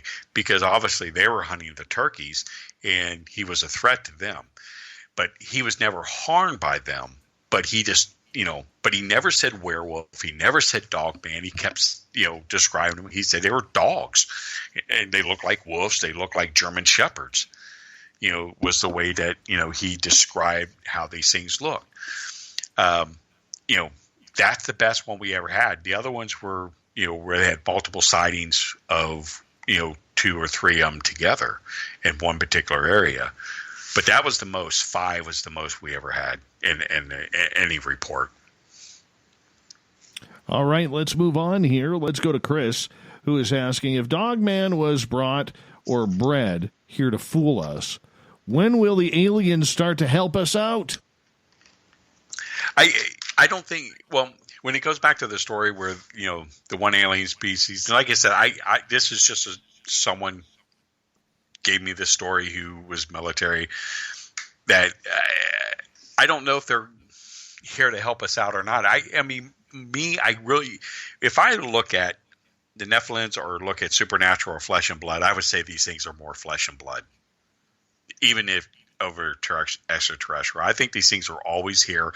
They were never in large numbers, but as time moved on, they got their numbers up. And I think that because there's just too many reports, here in the United States going all the way back to the 1700s of these things, especially like in Europe. But the Nephilims, I think, are more honestly in the Middle East. In certain parts of Europe, that's where that particular comes from. But here, I truly believe it's flesh and blood. All right, Nicole is asking, do you think Dogman eats humans? Oh yeah, I mean, I've heard too many stories from very incredible people that. Where these things have taken human life and eaten people. I mean, the first time I ever heard of like the beast of land between the lakes was in 1987 because I was a deputy sheriff at the time, at a police seminar where I was talking with a Kentucky State Trooper that actually told me the story, where this thing ate off the people that it killed there at LBL. We've heard other stories where, like the guy in Canada, he said they feed on the people there, in this particular park. And so I do. I think that we have a lot of missing people in Canada. We have a lot of missing people in the United States, and it's a really good possibility that these things, do feed on human flesh. It's a predator. Why wouldn't it? True. All right. Corey, I do not think that Dogman eats breakfast for dinner. I really don't. Everybody's bugging me about that because I think it's absolutely wrong, Joedy, that people eat breakfast for dinner. I think it's just blasphemous. Oh, yeah, I could see you being that type of guy. I could totally see you being that guy. Oh yeah, do it all the time. Yeah. Love it. Oh, terrible. All right. I'm rolling my eyes at you. All right. Joe is asking, what do you do if this thing attacks? Attacks me? Yeah. I don't know. I definitely fight for survival, but I sit there and I often wonder about that, and I'll be honest with you, because like I said, I have like you said, my German Shepherd is 150 pounds. He's muscle, and we wrestle, and he's able to literally move me, and he's pure muscle, and something in that case, I don't think I would be able to fight it off unless I have my knife and I'm able to hit it in a certain area, to take him down or to slow him down. I think he would be up on me and have me on the ground and eating on me before I even knew it. So, yeah, I thought about that. Honestly, I thought about that. Well, I can tell you right now, apparently I am the sacrificial lamb for my crew here, because both Mike and Mark have said that if we come into contact with aggressive Bigfoot, Dogman, grizzly bear, or anything like that, they're going to shoot me in the leg so they can run away first. And I'm like, thanks, guys. I appreciate that. No, I'm the type those are my friends, Joedy. Those are my good friends. I'm the type of guy that honestly, I sit there and I see these films where people see these things and, they run. I'm the opposite. I'm sorry. I would go to it. I would go directly to it. Yeah. We were in Danube National Forest. Let me tell you this real quick story. And we did an investigation, and actually the people that make flare was actually out there with us. And they have a new prototype flare that's on Apache helicopters. Okay, that like law enforcement uses in the military, you can use as a handheld device. Really beautiful, because this thing's able to tell you the distance. It can tell you the size of the object out there, everything. So we were going down the road. There was an huge open field, and a tree line on the other side there. So we were just looking at it, and there was an object there that was 4 feet up against a tree. Okay, it measured at 4 feet. So I said, okay, let me walk out to the field, and if it sees me, it might move. So I walked out to the field, and I got halfway out there, and the thing stands up. So it measured like at 8.5 feet. Okay, and it moved back into the woods as I got closer.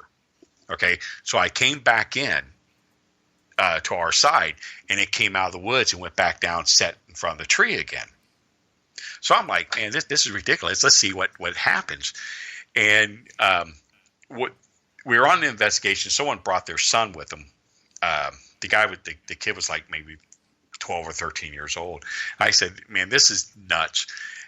Let's see if we can get this thing to move. So, I walked back out a little bit out into the field, and it was able to see me, I guess, in the dark.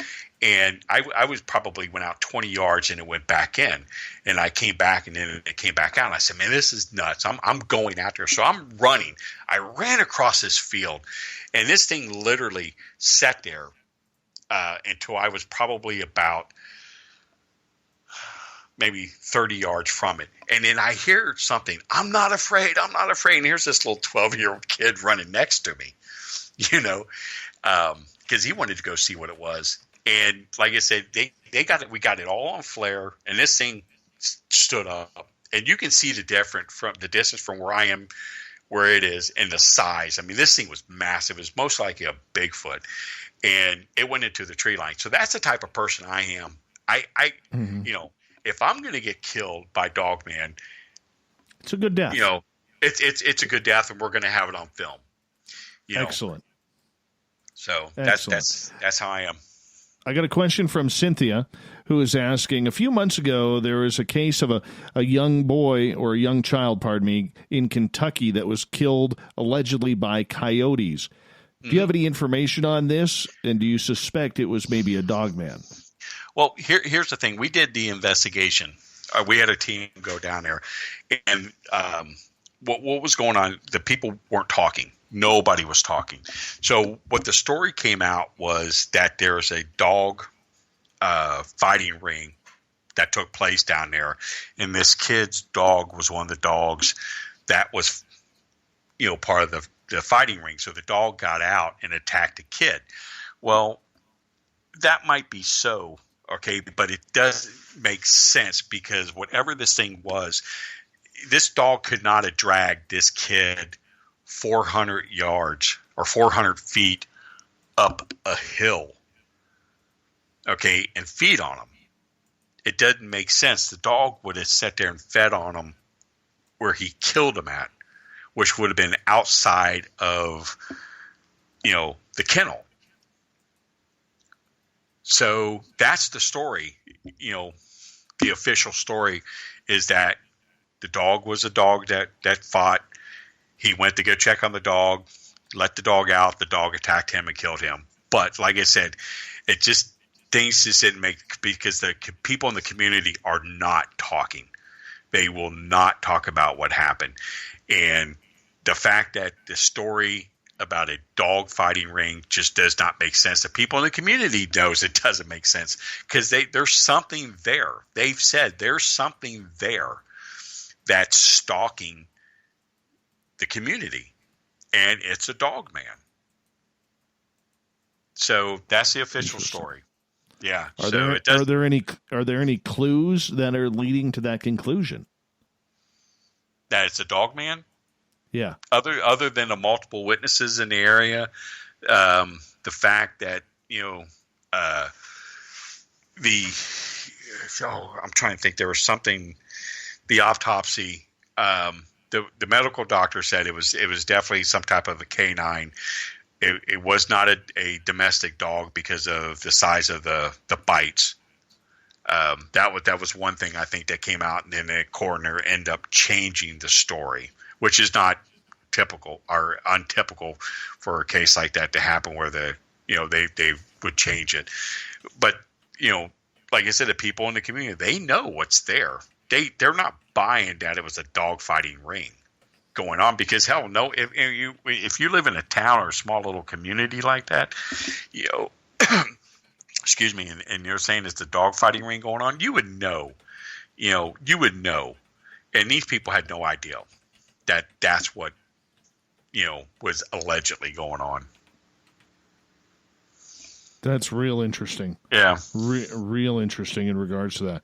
And, in that area, I mean, we hear that, this creature just doesn't stop for anything. It's much unlike that story out of North Carolina just over a year ago, where that young boy said he was with a teddy bear for the night. And everybody in the Bigfoot community is like, oh, yeah, that's a Bigfoot. That's a Bigfoot. It has everything Bigfoot. And then the boy is, found unscathed, unhurt in a briar patch. Mm-hmm. And said he should have had hypothermia. He should have had some sort of frostbite and had nothing.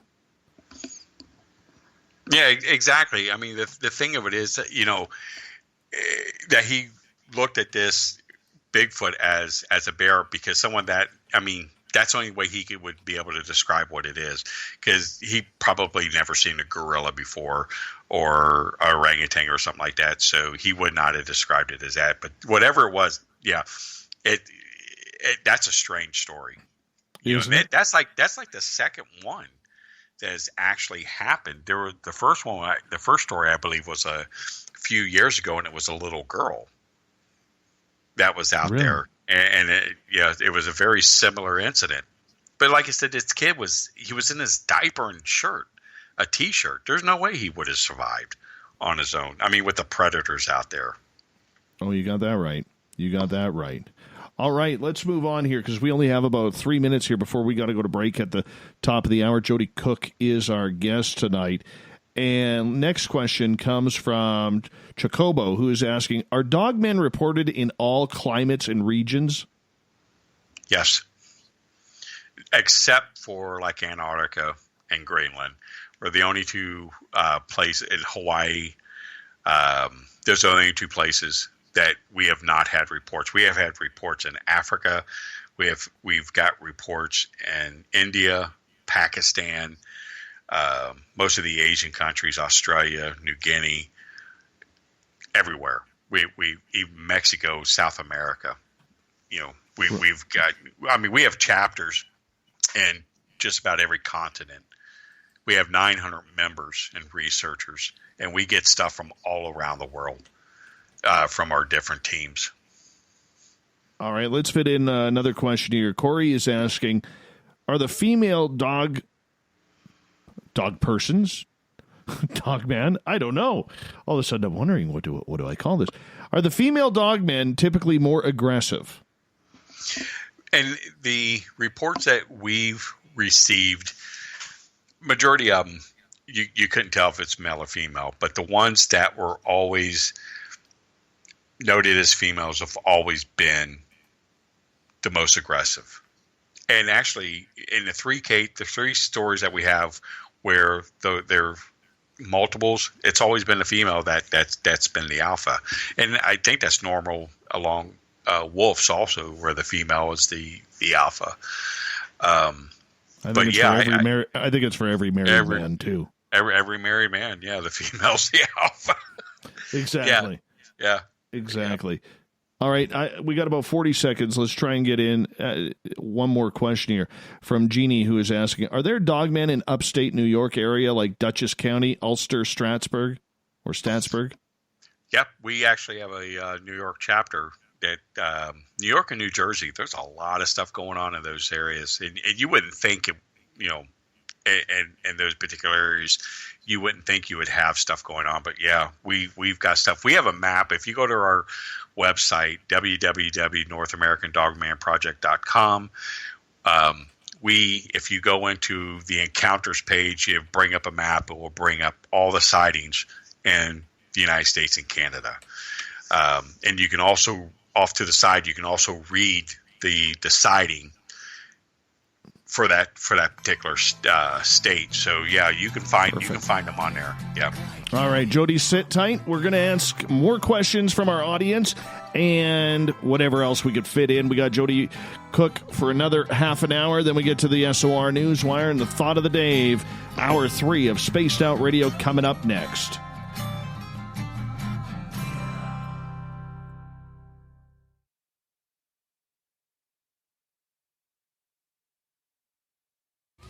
We're adding to the entertainment online for Spaced Out Radio. I'm Amber Beckrud, and I want to invite you to subscribe to our YouTube channel and check out Cryptid Tales, where I will take you on a journey into some of the strangest legends and lore from around the world, relaying the stories to you of the strange creatures and experiences that people have had throughout time. You can find Cryptid Tales at youtube.com/Spaced Out Radio, and while you're there, don't forget to check out our free archives and leave a comment. See you there. The party is always on at the Moose Vancouver. The Moose Vancouver is where you want to be when visiting Canada's West Coast. Open until 2 a.m. nightly, the Moose cranks up the rock while serving some of the best rated food in the city.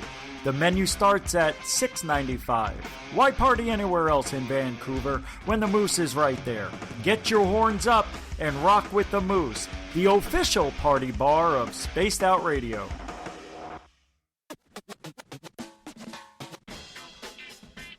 The SOR Vault is open for business, and do we have some cool swag for you to pick up? All you have to do is head over to our website and click on the SOR Vault. You have a variety of cool logos to choose from, and put them on anything you want. T-shirts, hoodies, hats, coffee mugs, you name it, we can get it to you. So do your shopping by supporting the store you love. Get your Spaced Out Radio swag at the SOR Vault today.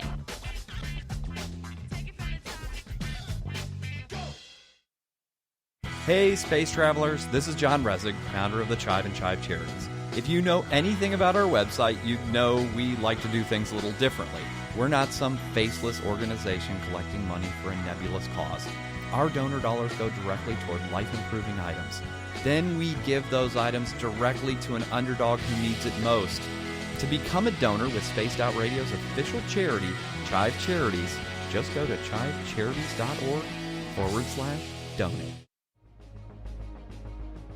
Hello everyone, this is Ryan Stacy from the Experiencer Support Association, otherwise known as TESSA. We're glad to team up with Spaced Out Radio to help investigate your experiences on the SOR Sightlines Report. Together, we'll investigate the strange sightings and occurrences you've had. We're looking for answers just like you.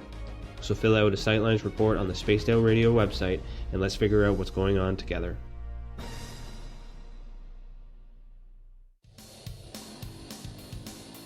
We all know on Spaced Out Radio we love a good beard and mustache, so why not take care of your facial hair with Mighty Moose Beard Oil? Made in Canada, we're taking care of beards and stashes around the world.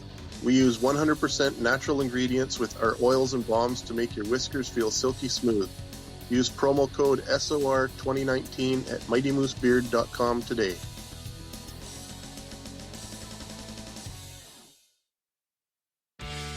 Hey everyone, I'm John Edwards. And I'm Stacey Edwards. Together, we're taking over Saturday nights on Spaced Out Radio, where we're going to bring our own experiences of the paranormal and talk to the best people we can find to help bring you answers to your strange tales. We're here to entertain your need for weekend woo!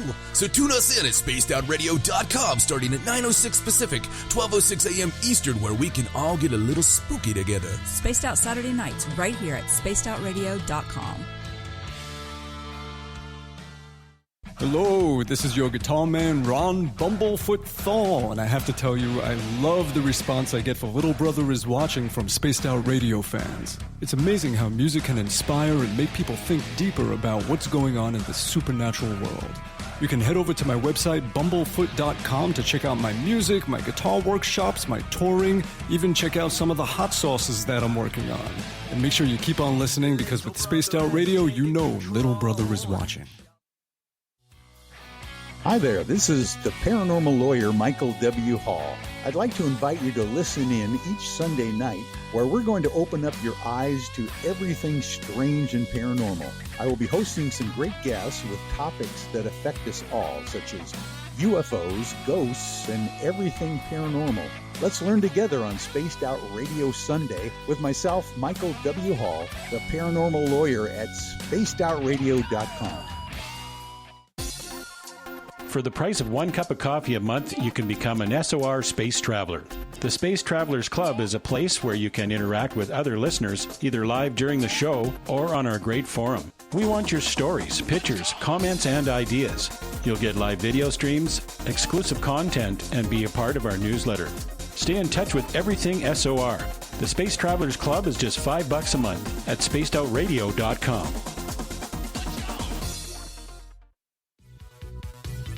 Hello, Space Travelers. It's me again, Carl. Don't forget to join the Space Travelers Club for just $5 a month and follow Spaced Out Radio on Twitter at Spaced Out Radio. Our Instagram, Dave Scott SOR.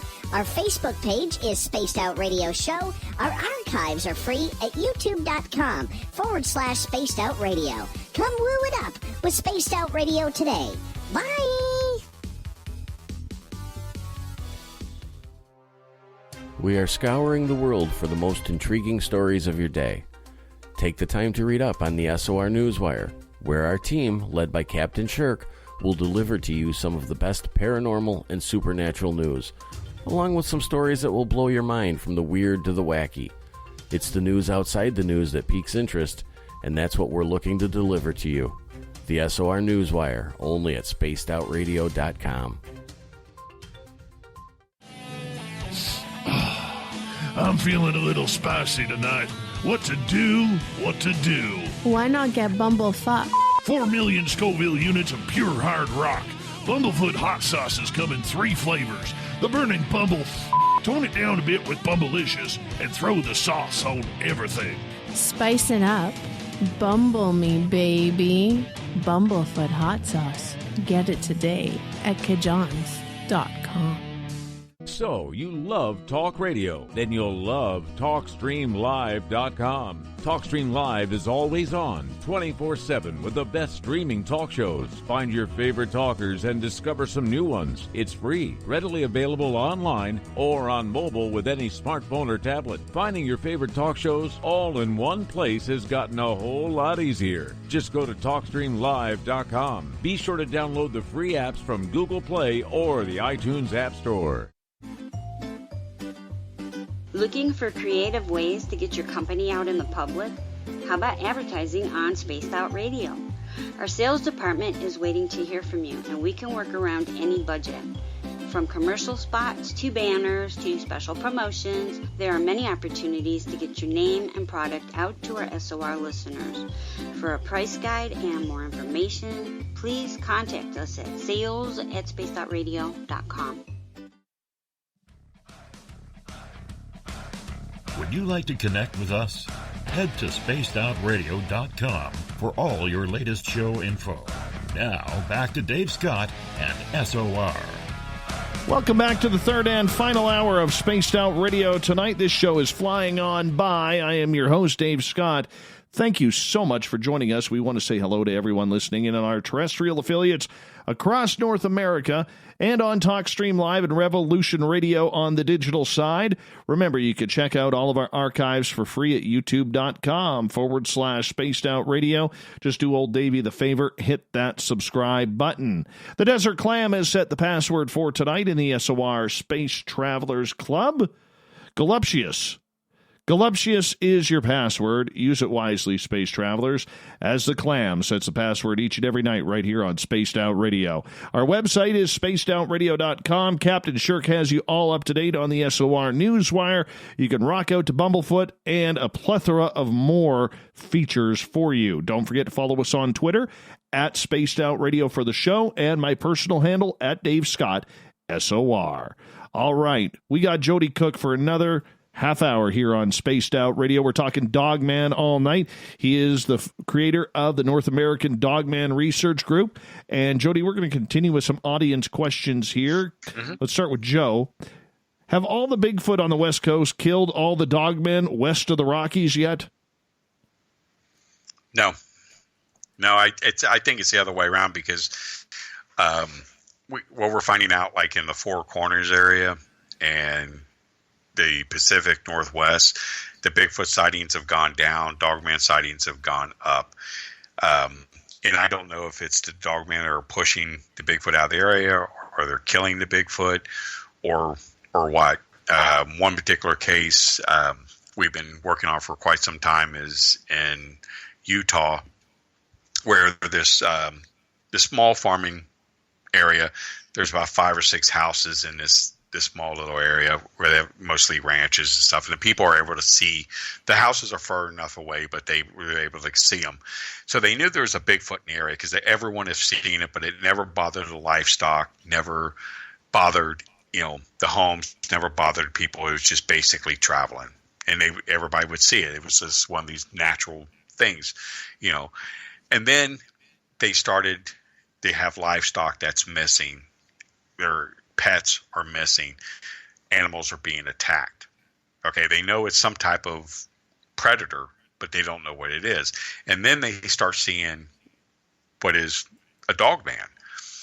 So one night the whole community woke up and they're heavily screaming. Well, they knew the Bigfoot sound of the Bigfoot because he would always scream and everybody knew it. But there was this other animal, and it's like these two things were fighting. And that's what they were saying. It killed the Bigfoot, they said, because they've never seen the Bigfoot since. But this Dogman has always been, they always see it. He's attacking the horses. We got pictures of the horses where it is attacked. We got drawings of, from the people there. And it's tormenting this one woman. It's basically tormenting her with crazy stuff. It's like there was a small fawn they would see, okay? And so they found the fawn dead, okay, where the reproduction organs were ripped out and the neck was broke. So she's an animal activist, this woman is. So she went to go get a shovel to bury it. Well, it's gone.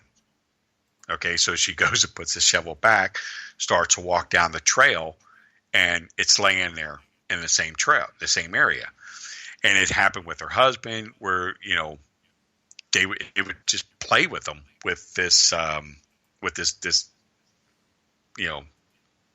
corpse of this fawn for some particular reason, and they would find scratch marks on all their trees where this thing's marking.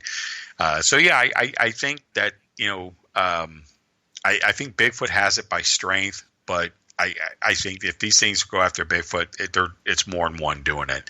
But I think they're pushing the Bigfoot out. Honestly, I mean, these things are, I think they're strong, but yet they're deadly. All right, let's get to another question here. This one comes from Nicole, asking if you could describe the armor and the weaponry of these Anubis type creatures.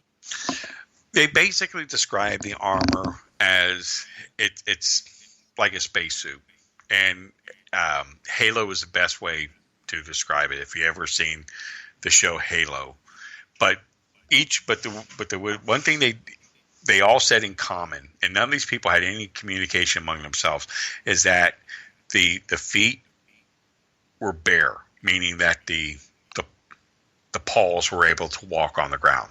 You were able to see the paws, you were able to see the hands and the head. It was just basically the body and the legs. And here's something interesting about this, okay? Now, George Lucas, when he wrote Star Wars, he had a lot of friends in high places at NASA, because George Lucas is a Mason, and a lot of the people at NASA are Masons. So when a Mason asks another Mason to do something, they normally do it. Okay, so he was able to see things that you and I would never see, and they showed him stuff because he needed things for the movie. A perfect example. Richard Hoagland wrote a book called Dark Mission. If you ever get a chance to find it, find the book Dark Mission.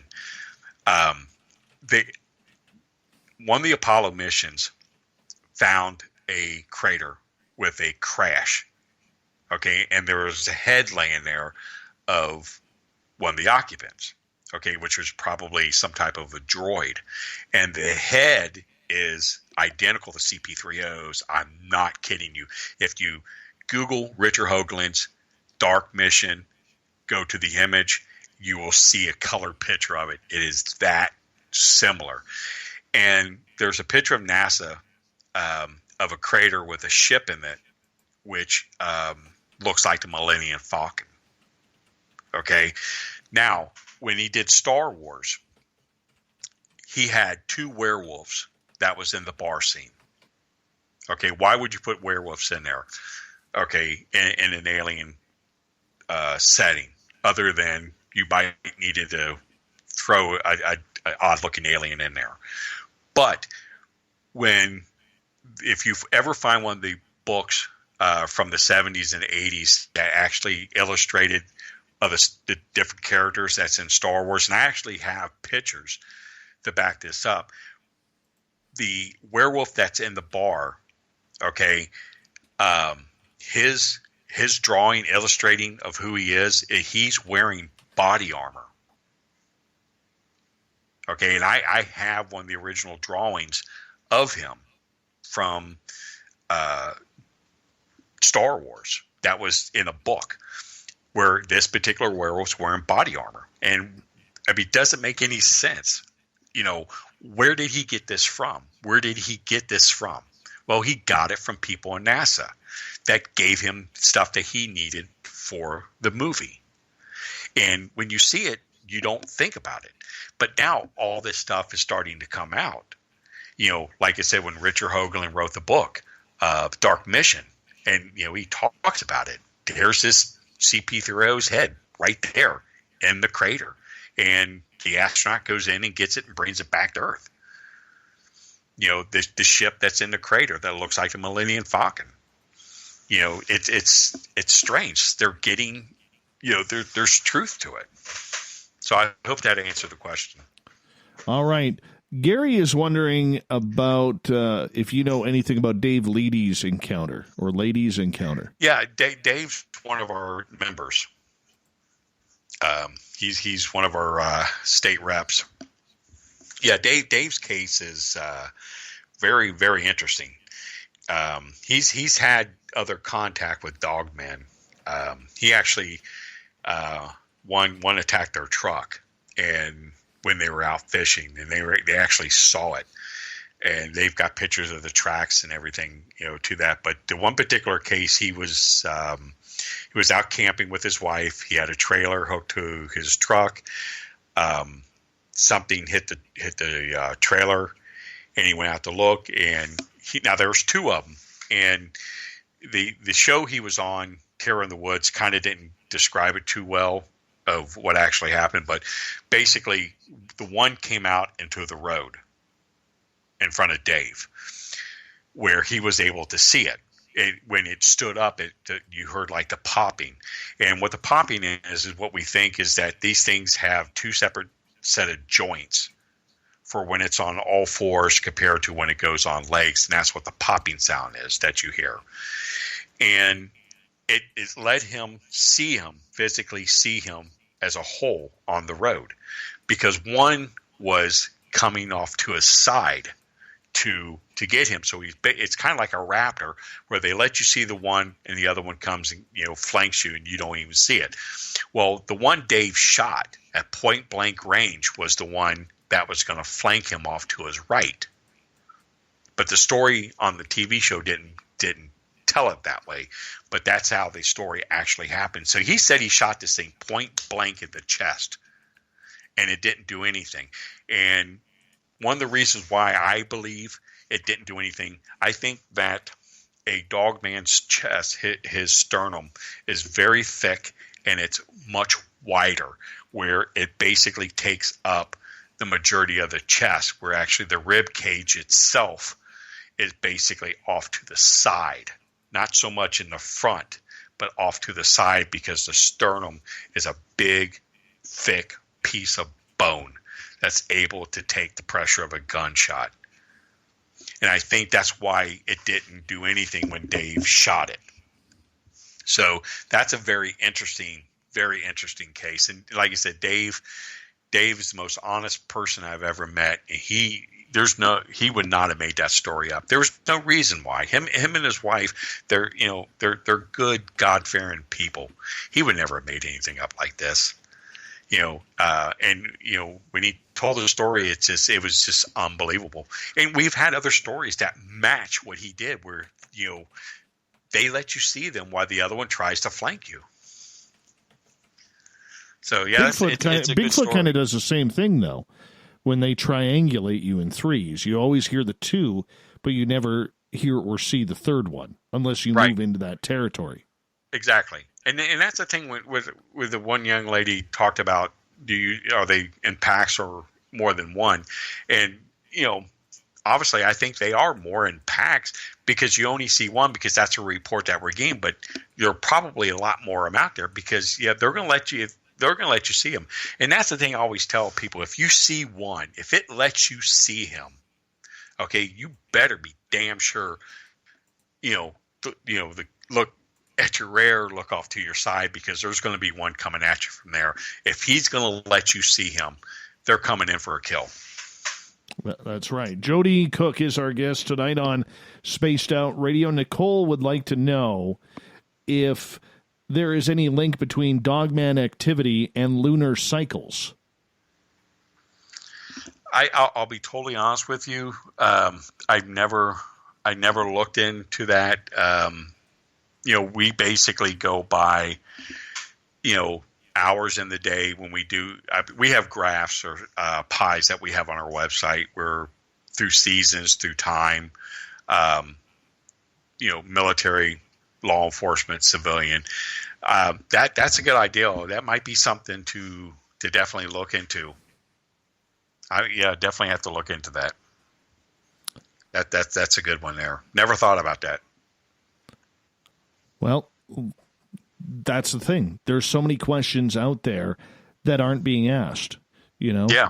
Yeah, and that's a real good one. That is absolutely a real good one. That makes sense. There may be some correlation to that. Mm-hmm. She's also wondering how do you think they get here? Dogman? Yeah. I like I said, me personally, I think they're already here.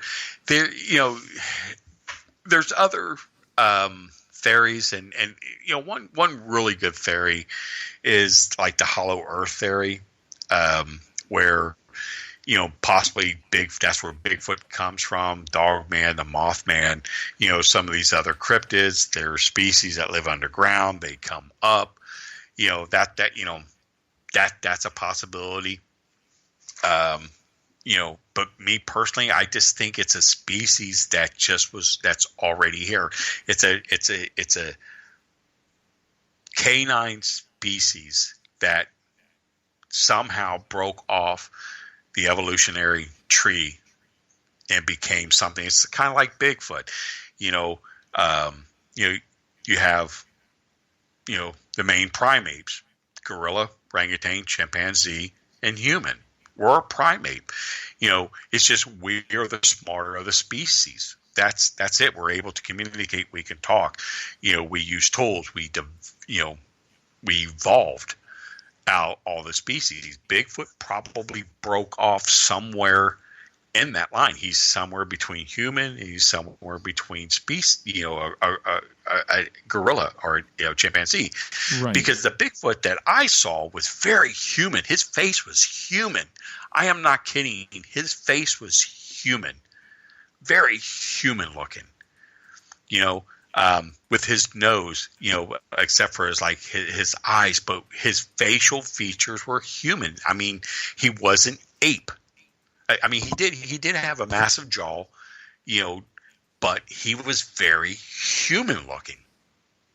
Right. And so. All right, let's try and get through a few more questions here because we only got about 5.5 minutes. Robert is asking, do you think that Dogman can be killed with a silver bullet? No, I don't know. I've got silver bullets. I mean, there's times I've gone out and I've actually, I've had a firearm with me because there's certain areas, I won't go unless I do have a gun. Like I said, we're a non-kill organization, but there's just certain areas where there's stuff happening. And honestly, I've had a silver bullet in the gun. I'm not gonna lie about it. It may sound funny, but you know what? Who knows? Who knows? I mean, personally, no, I don't believe in the silver bullet theory, but I've talked to police officers that actually have silver bullets in their firearm because they think that's going to stop them. All right. Gayleen is asking, do you know if these creatures are adult-created creatures, or do you think they breed? Oh, I think they breed. I've talked to – we actually had one guy that gave us a report that actually, had a young one, where he found a young one. And he thought it was a wolf until he got it and had it in his barn. He actually, I think he did a show with Vic Condon where he talked about it. And, actually he starts seeing why this thing was not your typical wolf. And he ended up letting it go because it just got too aggressive. It just wasn't going to cooperate. But, so obviously, yeah, they mate, so they have to. That's interesting. That's very interesting. Yeah. My friend, we got about 3.5 minutes here. And, do you think there is I'm trying to piece together Renee's question because she really wanted to ask it, but somehow I missed it. And it had to do with Skinwalker Ranch. Do you think there's a correlation between Dogman and a Skinwalker? Oh, yeah. Well, I don't think so between Skinwalker and Dogman, but I know there's a lot of Dogman that's on the ranch area, and especially in the Utah. Now, we know for a fact that there's a whole lot of stuff going on outside the Skinwalker Ranch with Dogman. So obviously, if it's happening on the outside, it's happening on the inside. And we reached out to the people at the Skinwalker Ranch, if they want us to come out and work with them on the Dogman stuff, because they've mentioned it on their TV show, but we haven't heard anything back from them. But yeah, there's this Skinwalker, and the thing with the Skinwalker, with some of the Native American tribes that's in Utah that we've talked with, they're saying, the Skinwalker there, if I have a problem with a neighbor over a dispute, I'll get a Skinwalker to go and either put a mojo on them or kill him. And they literally said that, or kill him, because we're having land dispute over water or something crazy. And they said that's what they use Skinwalkers for. I'm like, are you kidding me? Here we're sitting there thinking that these things are mystical creatures, and they are, but you can hire them. I'm not kidding. I'm not kidding. We've actually had Native Americans in Utah tell us this, that they have had them to take care of problems, on reservations. So kind of odd. All right. Life Dweller, as we got about 90 seconds left, Life Dweller is asking, is it true that dogmen are more fearful of blades than firearms? I don't think they fear anything, to be honest with you. I don't think they know the difference. Well, they probably know more what a gun is than a blade. But I don't think they fear anything, to be honest with you. Wow. My friend, this show has flown on by with you. Yes. And, it's something that we will definitely do again, probably later this summer, just to check in and see how your hunting season for these creatures have gone. So you make sure you stay safe out there, my friend. Definitely. I appreciate it. Anytime, brother. Oh, yeah. You're one of the good ones, my friend, and you've always treated us very, very well here, and we love having you on the show. Do me a favor. Let everybody know where they can find your information. We got about 35 seconds. You can reach me on Facebook under Joedy Cook, NorthAmericanDogmanProject.com. It's www.NorthAmericanDogmanProject.com, all lowercase, all together as one word. You can reach us there. You can reach us through Twitter. Best place to reach me is Facebook. My email is OC4, B as in boy, F as in Frank, S as in Sam, at hotmail.com. If you have any questions, contact me. I'll definitely get back with you. Awesome, buddy. You take care, you stay safe, and hopefully you can get back in the forest very soon. Oh, God, I can't wait. All right, brother. My friend. I just got to wait for the snow to melt here. Once the snow melts, we're going back Bigfoot hunting. I think we got about another 3-4 weeks. Yeah, I can't wait to get out to the field. Joedy Cook, everybody. Hanging on out, talking Dogman all night long. We'll definitely bring him back very, very soon. Coming up next, we have the SOR Newswire and the Thought of the Day. Stay tuned.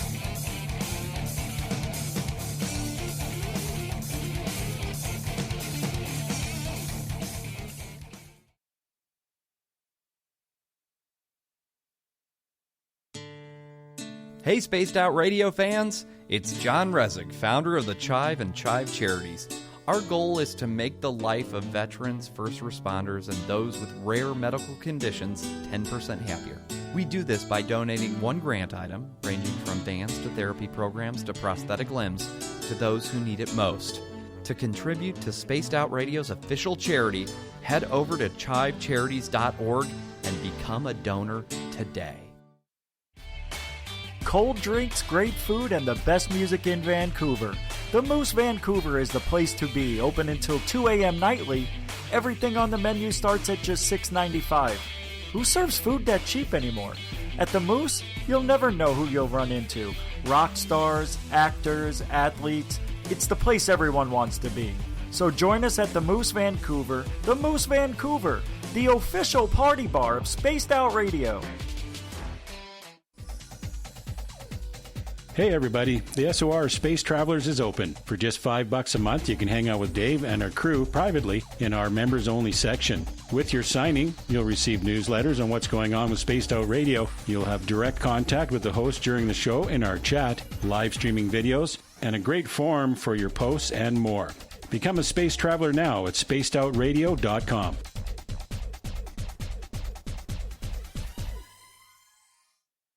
If you like it hot, real hot, then heat up your meals with Bumblefoot hot sauce. Get your Bumblefoot hot sauce today. The sauce, Bumblicious, and the 4 million Scoville unit Bumble. We're going in hot, real hot, coming out even hotter. Keep the milk nearby and tantalize your taste buds tonight. Bumblefoot hot sauce, available now at kajans.com. Are you looking for great advertising value for your company?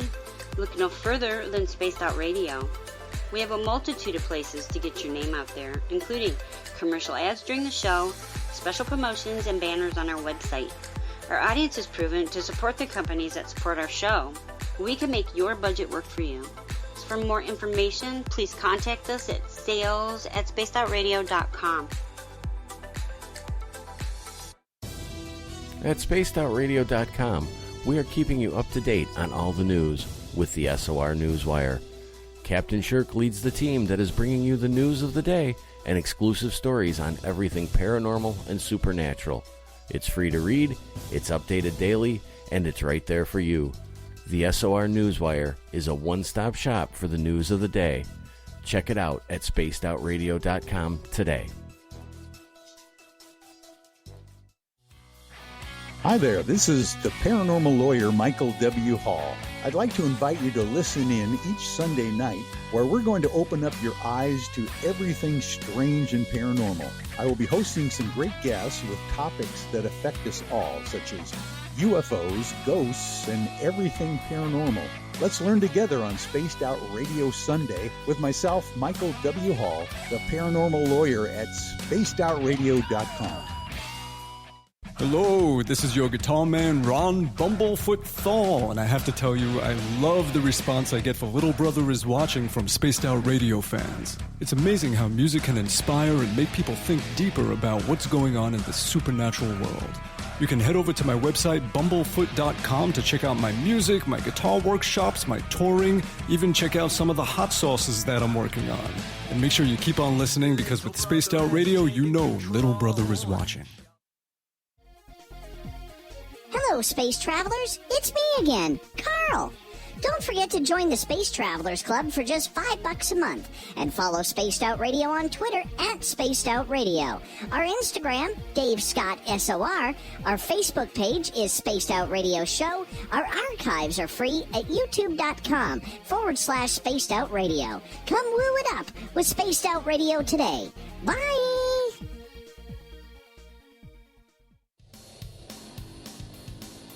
We all know on Spaced Out Radio we love a good beard and mustache, so why not take care of your facial hair with Mighty Moose Beard Oil? Made in Canada, we're taking care of beards and stashes around the world. We use 100% natural ingredients with our oils and balms to make your whiskers feel silky smooth. Use promo code SOR2019 at mightymoosebeard.com today.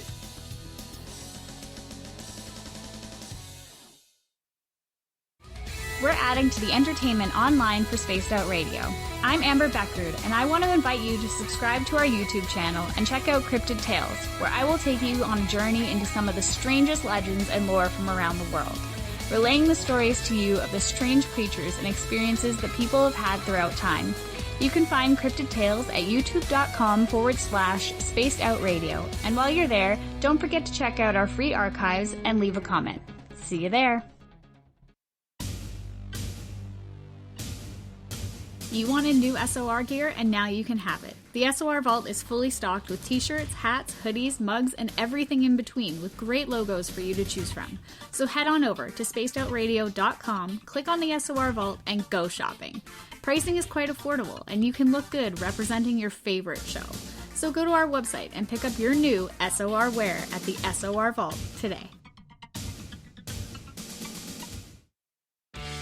Need that weekend supernatural fix? Look no further than Spaced Out Saturday right here at spacedoutradio.com. I'm Stacey Edwards. And I'm John Edwards. Each Saturday night, Stacey and I are going to bring you the best in paranormal, cryptids, UFOs, you name it, and we're going there. It's all about the experience and to share the knowledge with all of you. So tune us in every Saturday night on Spaced Out Saturdays, starting at 9:06 p.m. Pacific, 12:06 a.m. Eastern, only at spacedoutradio.com.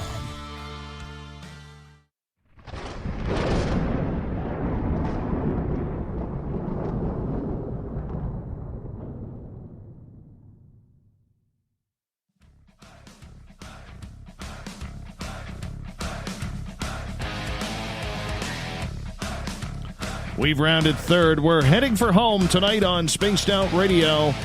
I am your host, Dave Scott, sitting in the captain's chair of SOR headquarters. Great to have you with us tonight. A reminder to all of you that if you missed most of this show or others, check out our free archives at youtube.com/Spaced Out Radio. Do me a favor, hit that subscribe button. Our website is spacedoutradio.com, where we have a plethora of features for you, including rocking out to Bumblefoot and doing a little shopping at the Captain Shirk's SOR Newswire. That's what I meant to say. Captain Shirk's SOR Newswire, not shopping. Do some reading there. Don't forget to follow us on Twitter at Spaced Out Radio and my personal handle at Dave Scott SOR. Speaking of the news, let's do this thing.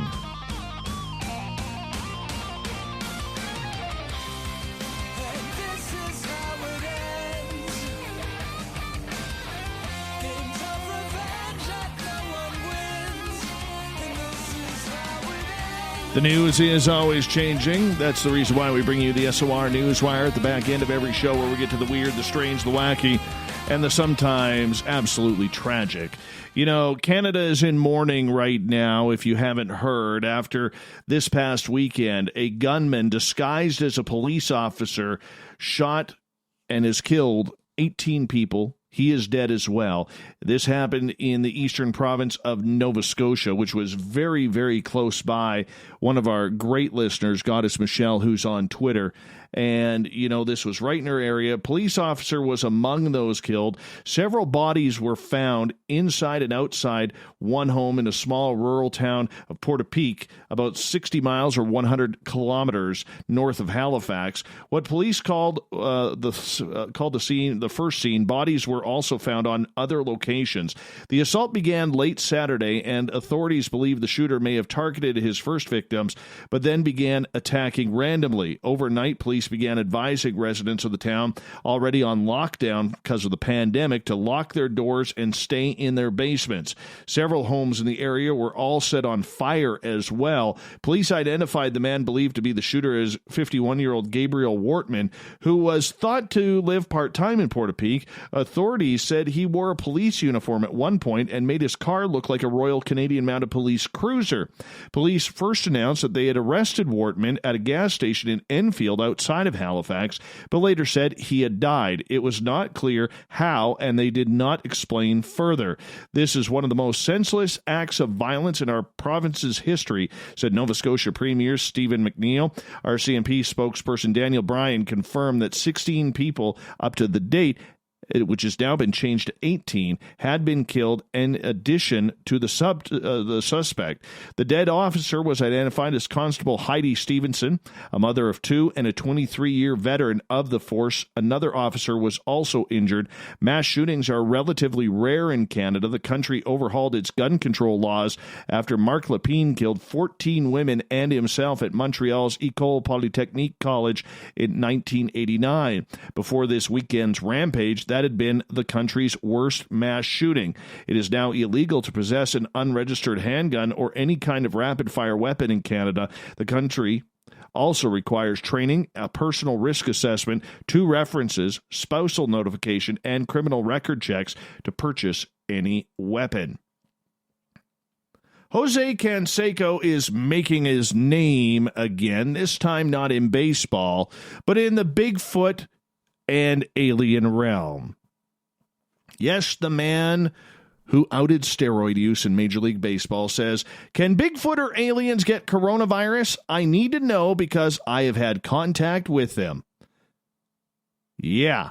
When he isn't stirring the pot with Alex Rodriguez, the 54-year-old Canseco is often ranting about the mythological Bigfoot, aliens, and time travel. He even once offered 5 people the chance to go on a Bigfoot and alien excursion alongside with him, though it's unclear if that ever took place. Aliens have been trying to teach us how to time travel, but first we have to change our body composition, which we are willing not to do, as we have tried with animals and have failed, Canseco tweeted. Yeah, last week, Canseco made headlines when he wished Happy Easter to everyone except A-Rod. He was also accused of Rodriguez of cheating on fiancée Jennifer Lopez with Canseco's ex-wife Jessica. All parties, aside from Canseco, have denied the unfounded allegations. You know, I did try to get Jose Canseco on the show one time. I was actually in talks with his agent about it, and then he wanted to be paid, and I refused to pay any guest on this show. But I'm going to try again. I am so going to try again. I want to talk to him about this. You know, and he owes me. He owes me. He actually knocked me out of a poker tournament at the Monte Carlo in Vegas a number of years ago. I was doing well, and he knocked me out with a chintzy hand. I think it was like ace-5 offsuit. It's terrible.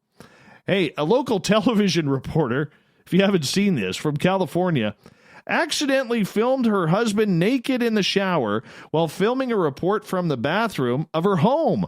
Melinda Meza is a correspondent for KCRA Channel 3 in Sacramento and is usually based in Joaquin County, where she acts as the bureau chief for the region.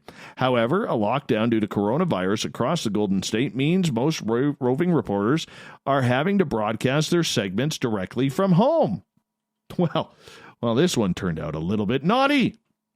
During a report about tips on how to go about hairstyling while quarantined at home, a figure could be seen moving in the shower. The silhouette is believed to be that of Mesa's husband, Mike Delamere. Yeah, the pair have been married since 2004. Twitter users were quick to react to the sudden glimpse. OMG, please let that not be her husband. Wrote one Twitter user. Wouldn't you want that to be her husband? Seriously, because if it isn't her husband taking a shower, we got a whole nother mess of drama on television. The other comments were, damn, why she want to work when she's got all that at home, joked another. Another user was more worried about the segment being viewed by her husband. Hope her husband doesn't see this. Another person said they believed the figure in the shower was, in fact, a reflection of the husband who was attempting to keep out of sight, not realizing he could still be seen. Oh, my goodness. The poor gentleman. The poor gentleman. Yes, his noodle got on television. All right, moving on here. Oh, this is kind of weird on TikTok. A man may have recorded a possible home invasion while making a dance video. TikTok user Rubik's Cube, a.k.a. Ruben, posted the video of himself shaking a leg to Doja Cat's Say So 2 days ago. In the caption, he claimed that he was home alone while recording the dance, but the footage he filmed tells a different story.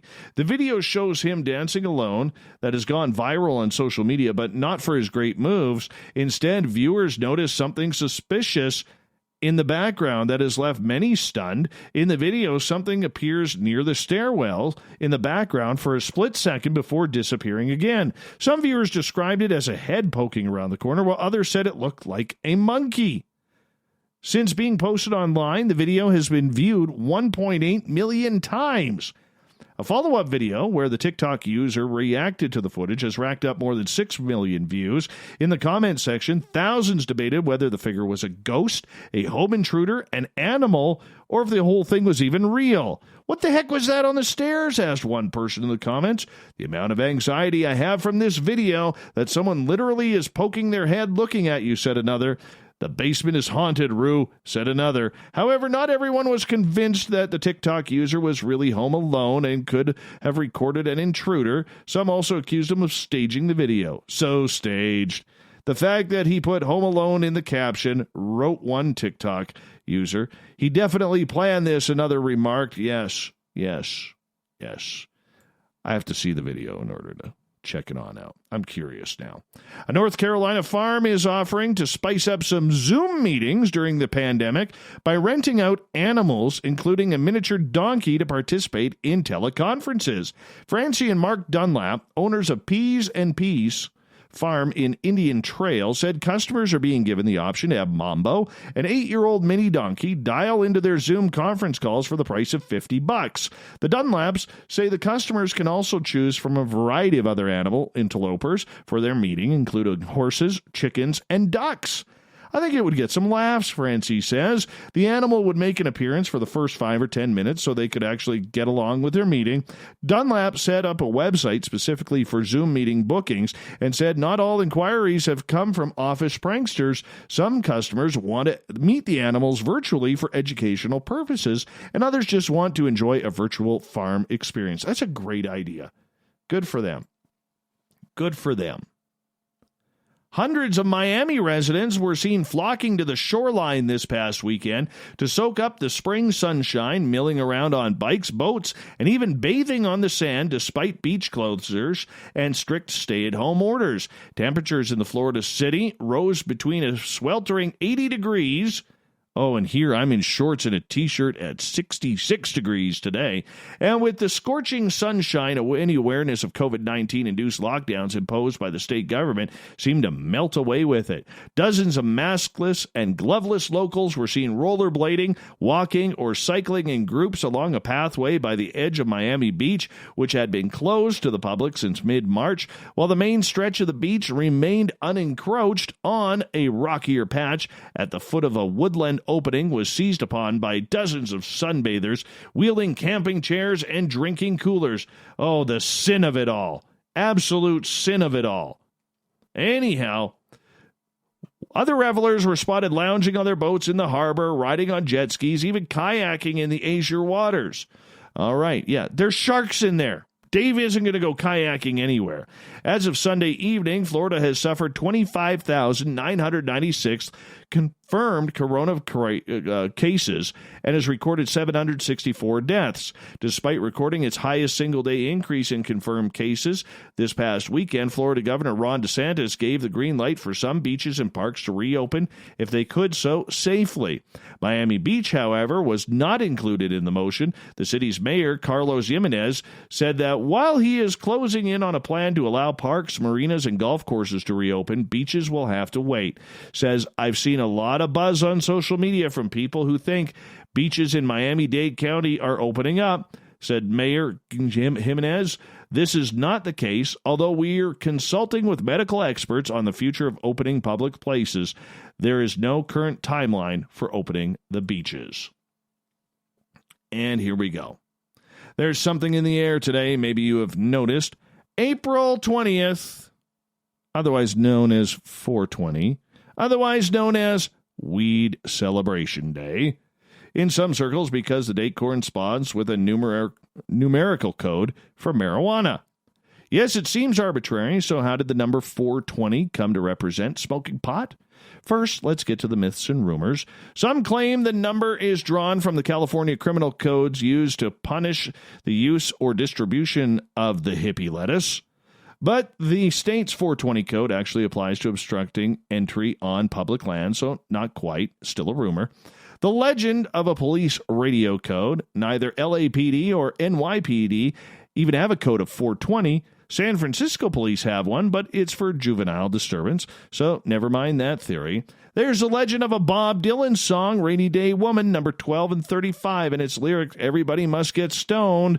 Multiply 12 by 35, you get 420. Seems a bit of a stretch. And Dylan himself has never confirmed any link, even though we know he loves the devil's lettuce. The story appears to hold water the most is this. According to Chris Conrad, curator of the Oaksterdam Cannabis Museum in Oakland, California, 420 started as a secret code among high schoolers in the 1970s. A group of friends at San Rafael High School in California who called themselves the Waldos, would often meet at 4:20 p.m. to get high. For them, it was an ideal time. They were out of school, but their parents were still not home, giving them a window of unsupervised freedom. They met at that time every day near the statue of Louis Pasteur, the scientist who pioneered pasteurization. The 4:20 time became a code for them to use in front of their unsuspecting parents, and 420 gradually spread from there, possibly via Grateful Dead followers across California and beyond. It's even the number of the California Senate bill that established the state's medical marijuana program. What was shorthand for a group of friends can now be seen on T-shirts and throughout pop culture, and yes, of course, every April on the calendar. All right, here we go. Marty, that's a great clown tonight on Twitter at hashtag Spaced Out Radio. Thank you, Marty. Yes. Thought of the Dave happens every night at this time, where we ask a question on our Facebook and Twitter pages, then read your responses on the air, because we love the audience participation around here. Today's Thought of the Dave is as follows. In honor of Carl, the alien who showed up at my window 5 years ago on April 20th, what would you do if you were alone and came face to face with an alien? 1. Is it a good-looking alien for subjects for its sex research? Or is it the ugly alien looking for subjects for its sex research that you send over to Dave's house? What? Really? Boom, right in the stomach there. Marty, I'd poke him in one of his big black eyes. And by the way, here's your Thought of the Dave clown for the night. Thank you, Marty. Shanna Banana. We love Shanna Banana around here. I would take a deep breath and ask if they brought pancakes. Oh, my goodness. Cynthia, I'd break out the Reese's Pieces. Audra, I'd like to think I'd attempt to communicate, but knowing my luck, I'd hyperventilate and pass out. Joe, if you're cold, they're cold. Bring them inside. Ronnie, not sure. I can't remember. Rahonda says she would faint. Yes. All right, moving on here. Nikki, totally depends on which race, species of alien, and what their objectives were. Serena, I'm torn between. Tell me everything. How you got here. Where did you come from? Where did you go, Cotton-Eyed Joe? Can I even lift and have a lift to the Orion Nebula? Got some unfinished biz up there, and just because today, pass the pipe, this is really why you're here, isn't it? Chuck, right now that would be quite embarrassing with the TP shortage and all. Robin, ask, do Star Wars and Star Trek have wars in galaxies far, far away? Melinda, check my clock because I'm about to have missing time and demand they leave me physical evidence or the deal's off. No evidency, no takey. James, nothing except peacefully minding my own business. Freedom to travel works both ways. Tina, probably what Heidi Hollins did when she found them in her house. Grab one by the neck to get it out. Oh, yeah, Heidi's one tough lady, too. And Heidi followed up with that. She goes, well, they weren't invited. They weren't answering me, and they froze like a deer in headlights. Technically, I grabbed the hybrid-looking one by its little jumpsuit, but close to its neck. I did offer it a cookie later. That is amazing. We got to get Heidi on the show to tell that story. Sparkles, I would stay very still so not to scare the being and try to communicate with it telepathically. If that did not work, I would verbally welcome it. Gail, I would never invite the little intruders into my home, so if we came face to face, it would be a hostile meeting. I would grab whatever was closest to me at that moment, and I would pummel the daylights out of it. Now, Gail usually has a taco within reaching distance, so whatever alien comes in is going to get beaten with a taco. Soft taco, too.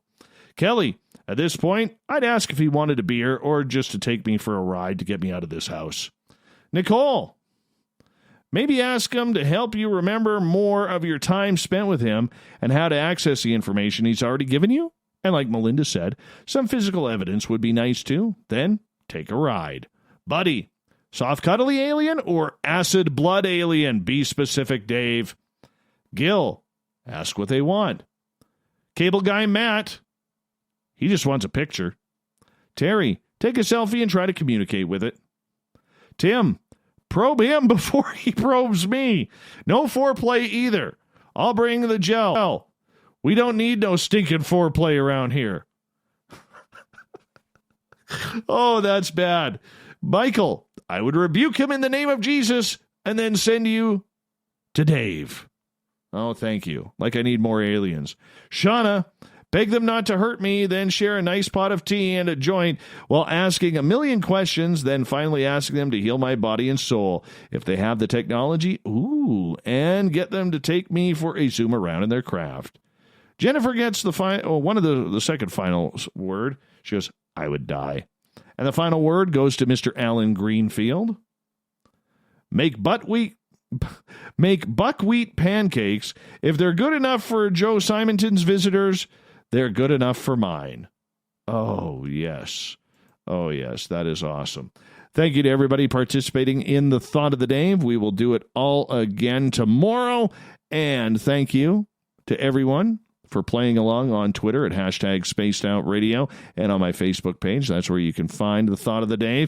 Big thanks to Captain Shirk for getting our news all together tonight. Really appreciate the great job that you do, Captain. And, of course, to the amazing Joedy Cook, who is hanging on out, talking Dogman all night long. We really appreciate that.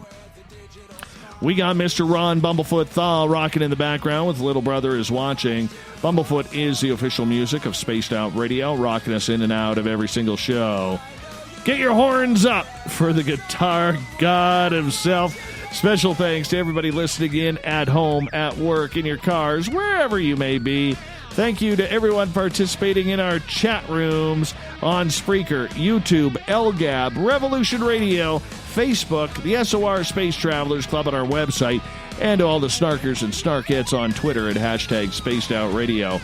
Remember, this show is copyright by Spaced Out Radio and SOR Media Ventures Limited.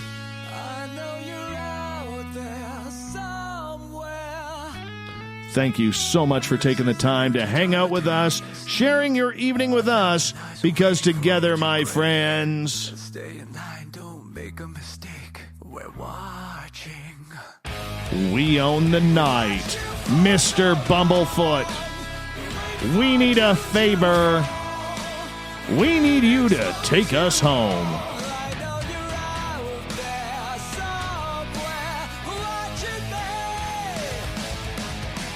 Have a great night, everybody. I want to see all of you back tomorrow because we're going to have more fun again. Come join us, will you? The water's fine. Come take a dip on the woo side. Good night.